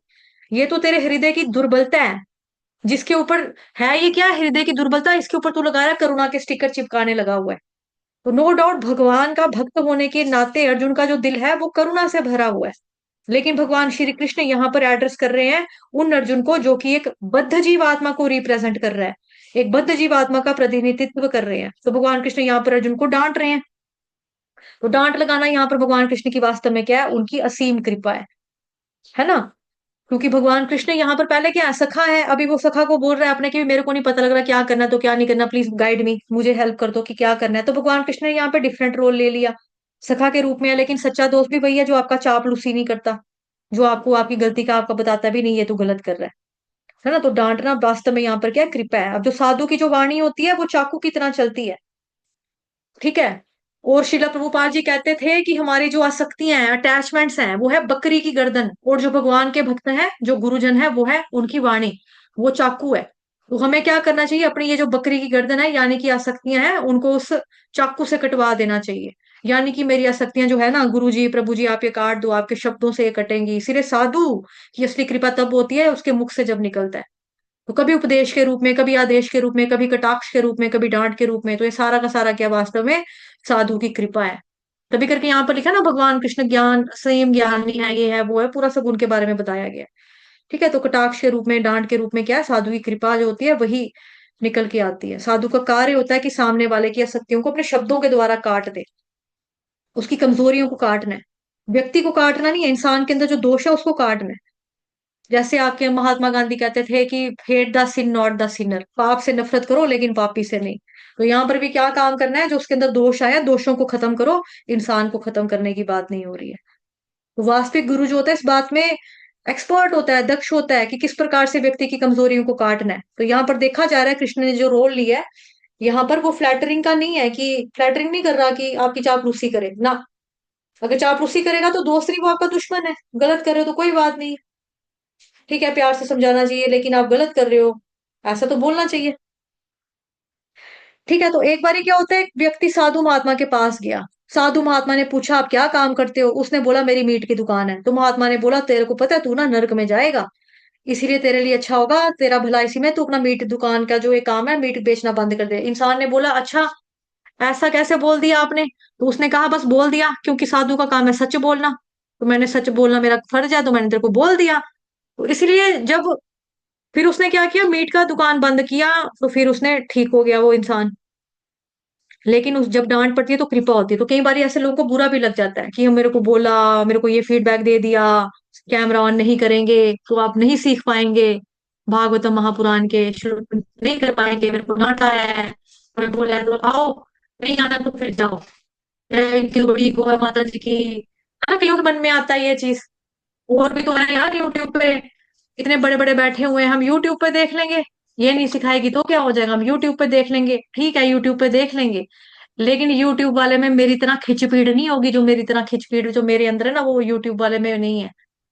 मैं एक एक वर्ड की तरफ उच्चारण के ऊपर ध्यान देती हूँ कि यार क्या बोल रहा है क्या नहीं बोल रहा है।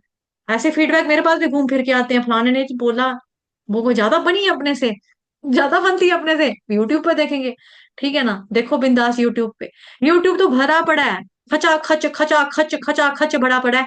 लेकिन यूट्यूब पे हमें देखना क्या है ये भी तो आपको पता होना चाहिए ना, देखना किसका है ये भी तो पता होना चाहिए ना। यूट्यूब के माध्यम से आप सीख तो लोगे, लेकिन जब आप उच्चारण करने में आपकी त्रुटियां आएंगी वो निकालेगा कौन? वहां पे लिखोगे मैं ये ऐसे पढ़ रही हूँ, रिकॉर्डिंग जाएगी आपकी वहां पे ना, कमेंट के माध्यम से ही आप लिखोगे, कमेंट के माध्यम से तो आप सही लिख लोगे। लेकिन उच्चारण की बात, स्पष्टता की बात जब आएगी, वो तो आपको एक ट्रेनर ही ट्रेन कर सकता है ना, और वो भी लाइव कर सकता है आमने सामने। तो डांट का बुरा इस तरह से मानना नहीं चाहिए। जो इस तरह से डांट का बुरा मानते हैं, वास्तविकता में ये ईगो मेरी नहीं है कि मैं डांट रही हूँ, ईगो उसकी है जिसकी ईगो हर्ट हो रही है कि हमें बोला गया, हमें डांटा गया कि भाई कैमरा ऑन करो, नहीं करते तो जाओ अपने घर वापस। ये क्या मतलब है? कॉपी नहीं बनाई, कॉपी क्यों नहीं बनाई? कॉपी बनाने को बोल रही है यार, हम स्कूल के काके बैठे हैं इधर का, स्कूल का काम करें, इसका बैठ कर बड़ी बनी अपने से। तो ये क्या है? ये ईगो है, ये है ईगो। हमें बोला कॉपी बना के लाना, हमें बोला है कि गलत गा रहे हो वापस रिपीट करो, हमें बार बार बोलती है रिपीट करो, बार बार बोलती रिपीट करो, हमें शर्मिंदगी महसूस होती है, हमें लगता है हमें जलील किया जा रहा है। 5 बारी हम उससे बुलवा लिया क्लास में, अभी भी कह रही है गलत है, अभी भी कह रही है गलत है, अभी भी कह रही है गलत है। उसने भी यही बोला था, ये टीचर को पता है कि आपने क्या बोला था और उसने क्या बोला था। तो साधु की वास्तविक कृपा उसी में होती है, उसकी डांट में होती है। इसका हमें जो है खुश नसीब समझना चाहिए अपने आप को कि चलो ठीक है, हमारी जिंदगी में कोई इतना है, कोई बैठा हुआ जो हमारी खिचपीट ले रहा है, कोई हमारा दर्द ले रहा है। अदरवाइज किसी को कोई फर्क नहीं पड़ता, कोई क्या कर रहा है, कोई चोरी भी करके आएगा, कोई टोकेगा नहीं। ठीक है, रख ले छुपा ले, हाँ हाँ, खाएंगे रात को बैठ के काजू बादाम खाएंगे, काजू का पैकेट चोरी करके लाया ड्राई फ्रूट की दुकान से, हाँ रात को बैठ के खाएंगे, कोई बात नहीं, कोई बात नहीं, कोई बात नहीं। तो इस तरह से क्या होता है, बुरा लगता है लोगों को। बट बेसिकली साधु महात्मा का आशीर्वाद होता है। अगर कोई हमें करेक्ट करने वाला है, समझाने वाला है, डांटने वाला है, तो हमें इसको अपना सौभाग्य समझना चाहिए, बुरा नहीं मनाना चाहिए। अगर हम बुरा मानते हैं तो गुरुजन भी सोचते हैं छड्ड परे, बुरा मान जाएगा, इसकी ईगो हर्ट हो जाएगी, तो फिर साधु महात्मा गुरुजन जो होता है वो भी करेक्शन देना, करेक्ट करना आपको छोड़ देता है। और ये वास्तविकता में आपकी अमंगल की स्थिति है कि अब आपको कोई कुछ बोल ही नहीं रहा। ये अमंगल की स्थिति है कि हमारे साधु गुरुजन हमको बोलना शुरू कर दे, छोड़ दें, करेक्ट करना छोड़ दें, तो ये हमारे लिए दुर्भाग्य की बात होती है। और सौभाग्य इसका उल्टा है कि अगर हमें कोई बोलने वाला है तो ठीक है। एक और श्लोक कर लेके लास्ट छोटा सा ही है। हरे कृष्ण, प्रभु जी पढ़ लो ये वाला भी। जी माता कबैल्यं मासमहगमः पार्थं नैतत्त्वयुयुपद्यते क्षुद्रं हृदय दौर्बल्यं त्यक्त्वा त्यक्त्वो त्यक्त्वोत्तिष्ठ परन्तप। अनुवाद। हे पृथा पुत्र, इस हीन नपुंसकता को प्राप्त मत हो, यह तुम्हें शोभा नहीं देती। हे शत्रुओं के दमन करता, हृदय की क्षुद्र दुर्बलता को त्याग कर युद्ध के लिए खड़े हो। तात्पर्य, जगत गुरु श्रील प्रभुपाद द्वारा जगत गुरु श्रील प्रभुपाद की जय। अर्जुन को पृथा पुत्र के रूप में संबोधित किया गया है। पृथा कृष्ण के पिता वसुदेव की बहन थी, अतः कृष्ण के साथ अर्जुन का रक्त संबंध था। यदि क्षत्रिय पुत्र लड़ने से मना करता है तो वह नाम का क्षत्रिय है, और यदि ब्राह्मण पुत्र अपवित्र कार्य करता है तो वह नाम का ब्राह्मण है। ऐसे क्षत्रिय तथा ब्राह्मण अपने पिता के अयोग्य पुत्र होते हैं। अतः कृष्ण यह नहीं चाहते कि अर्जुन अयोग्य क्षत्रिय पुत्र कहलाए। अर्जुन कृष्ण का घनिष्ठतम मित्र था और कृष्ण प्रत्यक्ष रूप से उसके रथ का संचालन कर रहे थे। किंतु इन सब गुणों के होते हुए भी यदि अर्जुन युद्ध भूमि को छोड़ता है तो वह अत्यंत निंदनीय कार्य करेगा। अतः कृष्ण ने कहा कि ऐसी प्रवृत्ति अर्जुन के व्यक्तित्व को शोभा नहीं देती। अर्जुन यह तर्क कर सकता था कि वह परम पूज्य भीष्म तथा स्वजनों के प्रति उदार दृष्टिकोण के कारण युद्ध भूमि छोड़ रहा है, किंतु कृष्ण ऐसी उदारता को केवल हृदय दौर्बल्य मानते हैं। ऐसी झूठी उदारता का अनुमोदन एक भी शास्त्र नहीं करता। अतः अर्जुन जैसे व्यक्ति को कृष्ण के प्रत्यक्ष निर्देशन में ऐसी उदारता या तथा कथित अहिंसा का परित्याग कर देना चाहिए। जगत गुरु श्रील प्रभुपाद की जय। हरे कृष्ण माता जी। हरे कृष्ण। तो यहाँ पर क्या हो गया, यहाँ पर भगवान कृष्ण क्या कह रहे हैं, हे प्रथा पुत्र। प्रथा पुत्र कहने का मतलब क्या है कि तू किसका लड़का है। ठीक है, प्रथा पुत्र कहने का मतलब क्या है, तू अपना सोच कि तू लड़का किसका है। मतलब इस तरीके से भगवान कृष्ण क्या है, उसको हिंट दे रहे हैं, कुंती माता का लड़का है तो। ठीक है, कुंती माता जो है, प्रथा पुत्र उनको बोला जा रहा है। ठीक है, अर्जुन का एक नाम प्रथा पुत्र, यहाँ पे ये लिखा भी है। प्रथा जो है वो कृष्ण के पिता वसुदेव की बहन थी, यानी कुंती माता का एक जो मायके वाली साइड का नाम है वो है प्रथा। कृष्ण के पिता वसुदेव की बहन थी, यानी कि कृष्ण का अर्जुन के साथ ब्लड रिलेशन था, यानी कि बुआ और मामे के बच्चे हैं ना ये दोनों, आपस में बुआ मामे के बच्चे। ठीक है, अब यहाँ पे कह रहा है इस हीन नपुंसकता को प्राप्त मत हो। हीन का मतलब क्या हो गया, हीन थर्ड क्लास। नपुंसकता, नपुंसकता का मतलब क्या हुआ, जैसे हमारे आदमी होता है, औरत होती है, और एक थर्ड जेंडर होता है जिसको बोलते हैं पंजाबी में खुसरा हिजड़ा, है ना। तू हीन मतलब कि आदमी है, वीरवान है, इंसान तू कैसा है, किसका लड़का है, तू ये देख, किसके कुल का वंशज है, तू वो देख, अपना कुल की मर्यादा को देखो, है ना। ये सारा उसको क्या बता रहे हैं, ये बता रहे हैं तू क्या, तो मतलब कि वीरों के लिए क्या है, हृदय की दुर्बलता आप लेकर बैठे हो, दिल की कमजोरी लेकर बैठे हो। लेकिन जो एक वीर योद्धा होता है उसके लिए तो ये टेस्ट जो है, युद्ध का मैदान, ये एक खूबसूरत वरदान के तरह है। ठीक है, मतलब कि युद्ध जो है क्षत्रिय के लिए क्या है, एक आशीर्वाद स्वरूप है। तो तू इस तरह से किन्नर की तरह युद्ध कह रहा है, मैं नहीं लड़ूंगा, पीछे हट जाऊंगा, तो भगवान कृष्ण उसको डांट रहे हैं और उसके साथ साथ उसको उसका बैकग्राउंड बता रहे हैं कि तू किनका लड़का है, किसका बेटा है तू, है ना। और अगर या जीत गया तो बहुत अच्छी बात है, अगर हार भी गया तो स्वर्ग की प्राप्ति होती है। तो इसलिए ऐसा नहीं है कि आप लड़ रहे हो, मतलब कि लड़ने से दौड़ रहे हो, यहाँ पर दौड़ो मत, लड़ने से दौड़ो मत। जो सिचुएशन है उसको फेस कर, बोल्ड तरीके से फेस कर।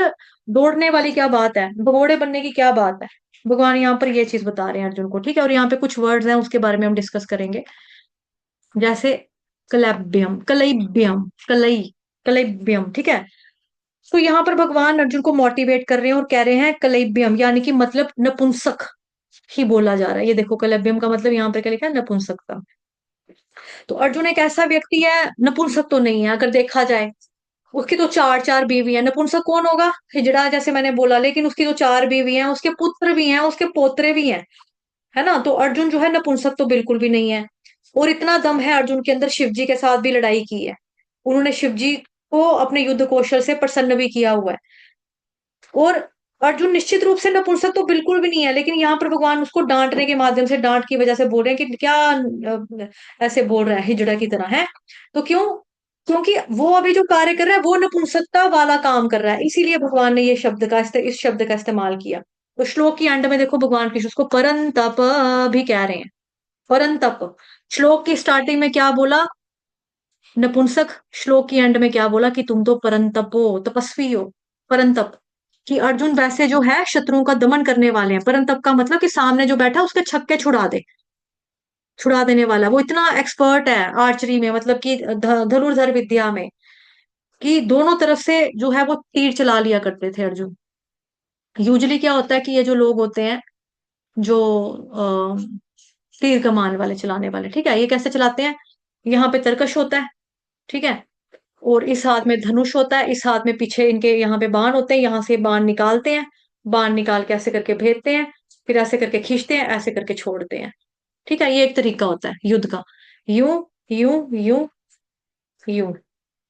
लेकिन अर्जुन इतना ज्यादा एक्सपर्ट है, वो यहां से भी चलाता है, यहां से भी चलाता है, यहां से भी चलाता है, ऊपर नीचे आगे पीछे दाएं बाएं सभी जगहों से चलाता है। इसका जो है हमने महाभारत में भी देखा है कि जब वो स्वयंवर के लिए जाते हैं, पानी नीचे होता है ना, ऊपर मछली की आंख होती है, मछली ऊपर जो होती है वो चल रही होती है, और वो पानी में देखते हुए मछली की आंख को तीर मारना है, और उसने देखा और उसने मारा। बचपन में भी क्या होता है कि जब बाकी बच्चे होते हैं, उनका टेस्ट हो रहा होता है, गुरु द्रोणाचार्य ले रहे होते हैं कि वो देखो पेड़, कोई बच्चे कहते हैं हाँ मेरे को तो पेड़ के ऊपर मैंगो नजर आ रहे हैं, हाँ मुझे तो एप्पल वाले पेड़ नजर आ रहे हैं, एप्पल दिख रहे हैं। अर्जुन को पूछा तेरे को क्या दिख रहा है? मेरे को बर्ड दिख रहा है, बर्ड की जो लकड़ी की आंख है मेरे को तो वो नजर आ रही है। तो गुरु द्रोणाचार्य ने बोला हाँ इसको भेदो, भेदो मतलब इसके ऊपर, इसी बर्ड की आंख के ऊपर तीर चला। बाकी बच्चों को सेब के संतरे केले नजर आ रहे हैं, अर्जुन को क्या नजर आ रहा है? लक्ष्य, पूरा फोकस कहाँ पे है कि मैंने किसके ऊपर तीर मारना है ना। तो अर्जुन जो है वो ये तो बिल्कुल भी नहीं है कि भाई कमजोर है, युद्ध करना नहीं आता होगा, तीर कमान चलाना नहीं आता होगा, ऐसा तो नहीं है। वो बहुत एक्सपर्ट है, दोनों चारों तरफ से वो मतलब कि तीर कमान पूरा चला लेता था। उसका इतना ज्यादा फास्ट होता था कि लोग समझ नहीं पाते थे कि इसने तीर खींचा कब, चढ़ाया कब, चलाया कब, किसी बंदे को लगा कब। राइट लेफ्ट दोनों हाथों से वो चला लेता था, इतना ज्यादा एक्सपर्ट था, इतना ज्यादा दक्ष था कि एक पर्टिकुलर पॉइंट से तीरों की बौछार निकल रही है, देखने वाला बस ये देख पाता था, और कईयों को मार दिया करते थे। कुछ तो तीर सिर से, मतलब तीर से उठाकर हवा के ऊपर भेज दिया करते थे, मतलब बंदा अंतरिक्ष में ही चला गया, और जब तक वो लोग नीचे वापस आएंगे 18 दिन पूरे हो जाएंगे, ऐसा हाल कर दिया था अर्जुन ने युद्ध में। तो वो इतना परंतप है, वो इतना दक्ष है। तो परंतप का मतलब ये भी है कि जो तपस्या में बहुत ज्यादा एक्सपर्ट है, जो तपस्वी है। तपस्या करना हर किसी के बस की बात नहीं होती, लेकिन अर्जुन कठिन तपस्या की है, अर्जुन ने बहुत बहुत कठिन तपस्या की है, पवित्रता है अर्जुन के अंदर। इवन जब अर्जुन स्वर्ग में गए थे तो उसके अपने पिताजी से मिलने के लिए वहां इंद्रदेव बड़े प्रसन्न हुए कि मेरा बेटा आया, उसको अपने पास बिठाया। अर्जुन स्वर्ग में घूम रहे थे, उर्वशी ने देख लिया, इस पर मोहित हो गई। उर्वशी ने अपना इंटरेस्ट शो किया, लेकिन अर्जुन ने हाथ जोड़कर बोला आप तो मेरी माता के समान हो। तो उर्वशी माता जी, मैं ऐसा सोच भी नहीं सकता आपके लिए। तो उर्वशी को बुरा लग गया है, इसको मैं माता जी कहाँ से लग रही हूँ, मैं तो परम सुंदरी हूँ, इतनी ब्यूटीफुल हूँ। तो अर्जुन ने कहा कि इंद्रदेव मेरे पिताजी और आप उनके साथ रहती है, तो इसका मतलब ये हुआ ना कि आप मेरे लिए मम्मा के समान है। तो उर्वशी गुस्सा हो गई थी, क्रोधित हो चुकी थी कि मैं इतनी सुंदर, उसने मेरे को माँ बना दिया। अर्जुन ने क्षमा याचना करते हुए बोला कि मैं आपका सम्मान करता हूँ, लेकिन आप मेरे लिए माँ के समान हो। तो अर्जुन इतना ज्यादा प्योर है कि इवन उर्वशी जैसी जो सुंदर स्त्री है, वो जो स्वर्ग में रहती है, वो भी उसको अट्रैक्ट नहीं कर पाई। तो ये तपस्या का बल है ना, कि किसी तपस्वी का अंदर इतनी तपस्या है कि जो ऑपोजिट जेंडर इतनी ब्यूटीफुल भी उसको आकर्षित नहीं कर पाई। क्योंकि औरतों का इतनी सुंदर अगर स्त्री हो तो माता जी कौन बोलता उसको। तो सुंदर स्त्री को देखकर लोगों का तो माता वाला भाव खत्म हो जाता, लेकिन अर्जुन इतना ज्यादा परंतप है, इतना तपस्या, इतनी पवित्रता उसके अंदर कि उसने सुंदर, इतनी सुंदर ब्यूटीफुल स्त्री को भी माता कहकर ही संबोधित किया। और उर्वशी ने क्या किया, उसको नाराज दे होकर ना उसको श्राप दे बैठी कि तुम्हारा तो पुरुष होना ही बेकार है, इसके लिए मैं तुमको श्राप देती हूँ कि तू नपुंसक हो जा। फिर वो अर्जुन उदास होता है, इंद्र देवता के पास जाकर बोलता है कि मैंने तो देखो सम्मान किया था, उर्वशी आपके पास साथ रहती है, तो मैंने उसको माता का दर्जा दिया, लेकिन वो माता जी बोलने पे गुस्सा हो गई और मेरे को बोल रही है कि नपुंसक होने का श्राप दे बैठी, मैं क्या करूं अब। तो अर्जुन ने ऐसा बोला जाकर। तो इंद्रदेव ने बोला कोई बात नहीं, उनका श्राप है, मैं उसको मिनिमाइज कर देता हूँ, और वो श्राप केवल 1 साल तक रहेगा, और वो 1 साल तुम चुन सकते हो अपनी मर्जी से। तो कौन सा 1 साल तक तुम नपुंसक बनकर रहना चाहोगे। तो इस तरह से श्राप घटकर 1 साल का हो गया। 1 साल का श्राप जो था अर्जुन ने कब इस्तेमाल किया? अज्ञातवास में, जब राजा विराट के यहाँ पर वो रह रहे थे एज अ भृणाला बनकर। तो उस 1 साल में वो नपुंसक बन के रहे, बट वैसे वो कौन है? तपस्वी है, परम तप। चाहे युद्ध कौशल की बात हो या तपस्या की बात हो, तपस्या कर करके उन्होंने शिव जी को प्रसन्न किया, शिव जी आए थे, शिव जी से युद्ध भी किया। ठीक है, कुछ जगह लिखा है शिव जी से हारे थे, कुछ जगह पर लिखा है कि शिव जी को परास्त भी किया इन्होंने। तो आप तो परम तप हो। तो ऐसा कहकर भगवान कृष्ण जो है उसको मोटिवेट कर रहे हैं, अर्जुन को मोटिवेट कर रहे हैं। ठीक है, भगवान कृष्ण अर्जुन को, तो ये नपुंसकता तुमको शोभा नहीं देती है क्या ये? तो इस तरह से डांटना कृष्ण की कृपा है, वास्तव में उसको बता रहे हैं, अपना याद दिला रहे हैं कि तुम किसके लड़के हो, प्रथा पुत्र हो तुम, तुम्हारे अंदर खून किसका बह रहा है? मेरा ही तो खून बह रहा है तेरे अंदर, मेरी बुआ का लड़का है तू। मेरे पापा के अंदर जो खून है वो खून तेरी माँ के अंदर है, और तेरी माँ को तेरे को पैदा किया, और वही खून मेरे अंदर भी है, मेरे पापा का, पापा की तरफ से वही खून जो है। हालांकि भगवान के अंदर ऐसा सच खून, वीर्य, हड्डी बड्डी, मांस पास वैसा कुछ नहीं होता जैसा हमारे पास होता है, लेकिन यहाँ पर संबंध भी बताया जा रहा है उनका कि वो बुआ और मामा के बच्चे हैं आपस में। ठीक है, मामा और बुआ के बच्चे हैं आपस में, तो ये चीज भी बताई जा रही है। इस तरह से एक तरीका है भगवान कृष्ण का उनको मोटिवेट करने का। ठीक है, और गुरु का काम क्या है? गुरु काम करते हैं इस वे में, हमारे पे कृपा करते हैं डांट के रूप में। ठीक है, ताकि वो हमें कुरेक्ट करते हैं, उनकी कुरेक्शन को हम एक्सेप्ट करें। हम अक्सर कुरेक्शन ले नहीं पाते अहंकार की वजह से, हमारे प्राइड ईगो की वजह से। तो हम गुरु को जितना नहीं मानते, गुरु को इतना अधिकार नहीं देते, तो अपने अहंकार की वजह से हम लाभ नहीं उठा पाते। लेकिन यहाँ पर डांट पड़ना वास्तव में बहुत अच्छी बात है। यहाँ पर कलेब्यम बोलकर अर्जुन को डांटा। साथ ही श्लोक की सेकंड लाइन की स्टार्ट में देखो क्या लिखा है यहाँ पे, क्षुद्रम हृदय दौर्बल्यम, ये लिखा है। मतलब क्यों नहीं लड़ रहे हो? ये कोई करुणा नहीं है, ये हृदय की दुर्बलता है, वास्तव में दिल की कमजोरी है ये तेरे। जैसे हम भी अपने अंदर की कमजोरियों से नहीं लड़ पाते हैं, नहीं लड़ रहे होते हैं, क्यों? क्योंकि हमारे हृदय की दुर्बलता होती है। मैं ये नहीं कर सकती, इतने साल हो गए, अपनी ये आदत मैं नहीं सुधार पाई, थक गई मैं लड़ लड़ के, अब नहीं मैं लड़ सकती, अपनी वासनाओं से लड़ते लड़ते मैं थक गया हूं, अब नहीं मैं लड़ सकता।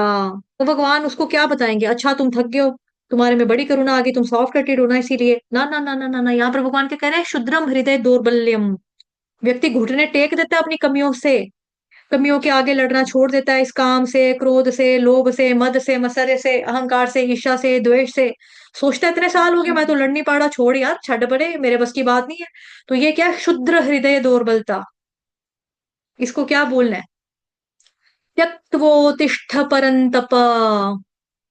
उत्तिष्ठ, उठो। उत्तिष्ठ का मतलब खड़े हो जाओ, यहाँ पे लिखा है भगवान ने, खड़े हो। उत्तिष्ठ का मतलब खड़े हो जाओ। भगवान कृष्ण उसको कह रहे हैं उत्तिष्ठ, इसको त्याग कर खड़ा होना है। हमें भी इसके लिए क्या करना है? हमें भी फाइट करनी है। ये मनुष्य जिंदगी मिली है किसके लिए? अपने अंदर की कमजोरियों से लड़ने के लिए मिला है। रात को नेटफ्लिक्स पे देखना पसंद है, लेकिन लड़ो। नेटफ्लिक्स रात को नहीं देखो, सुबह उठो, मंगल आरती करो, भगवान कृष्ण का महामंत्र का जप करो। तो हमें कमजोरी से नहीं मिली ताकि हम उनके आगे घुटने टेक दें, हमको कमजोरियों से लड़ने के लिए ये जिंदगी मिली है। इसीलिए अर्जुन को यहाँ पे परंतप कहकर संबोधित करें, हमको भी परंतप बनना है। तो भगवान हमें बता रहे हैं कि यू कैन आल्सो फाइट, आप भी लड़ सकते हो। आप सुपीरियर एनर्जी हो, मेरी पराशक्ति हो, जीवात्मा, आप चेतन शक्ति हो, इसीलिए पदार्थ निम्न स्तर का है। यू कैन फाइट, लड़ना है तुमको, युद्ध करो, लड़ो, उठो, यू कैन फाइट, उठो उठो उठो। तो जिस तरह से अर्जुन को भगवान श्री कृष्ण प्रेरित कर रहे हैं, उसी तरह से हमको भी प्रेरित कर रहे हैं। भगवान कृष्ण को बाहर की लड़ाई करने के लिए कह रहे हैं, हमको अपने अंदर की बुराइयों से लड़ने के लिए प्रेरित कर रहे हैं। तो हमें शुद्र हृदय दौर्बल्यम नहीं बनना है, हमें कलैब्यम नहीं करना है। इसीलिए भगवान अर्जुन को यहाँ संबोधित कर रहे हैं कि नपुंसकता वाले काम मत कर, उठ, लड़, लड़ने के लिए तैयारी कर, लड़ने के लिए खड़ा हो, उठ। ठीक है, तो ये चीज हमें, आज हमने ये सब देखा, समझा, पढ़ा। वाञ्छाकल्पतरुभ्यश्च कृपा सिन्धुभयेव च पतितानां पावनेभ्यो वैष्णवेभ्यो नमो नमः। अनंत कोटि वैष्णव वृंद की जय। जगत गुरु श्रील प्रभुपाद की जय। श्री कृष्ण चंद्र भगवान की जय। ग्रंथराज श्रीमद् भागवतम महापुराण की जय। श्रीमद् भगवद गीता यथारूप की जय। आज के आनंद की जय। आप सभी भक्तजनों की जय। ठीक है, तो अब हम मिलेंगे कल सुबह 6 बजे आपसे। 6 बजे हम करेंगे भागवतम महापुराण की कथा। सेम लिंक, जो बच्चे नहीं आए हैं वो लोग यहाँ से फेसबुक से कैप्शन बॉक्स से ले सकते हैं लिंक, वहां पे कमेंट सेक्शन में भी डाला है, कैप्शन बॉक्स में भी डाला हुआ है। ठीक, ओके।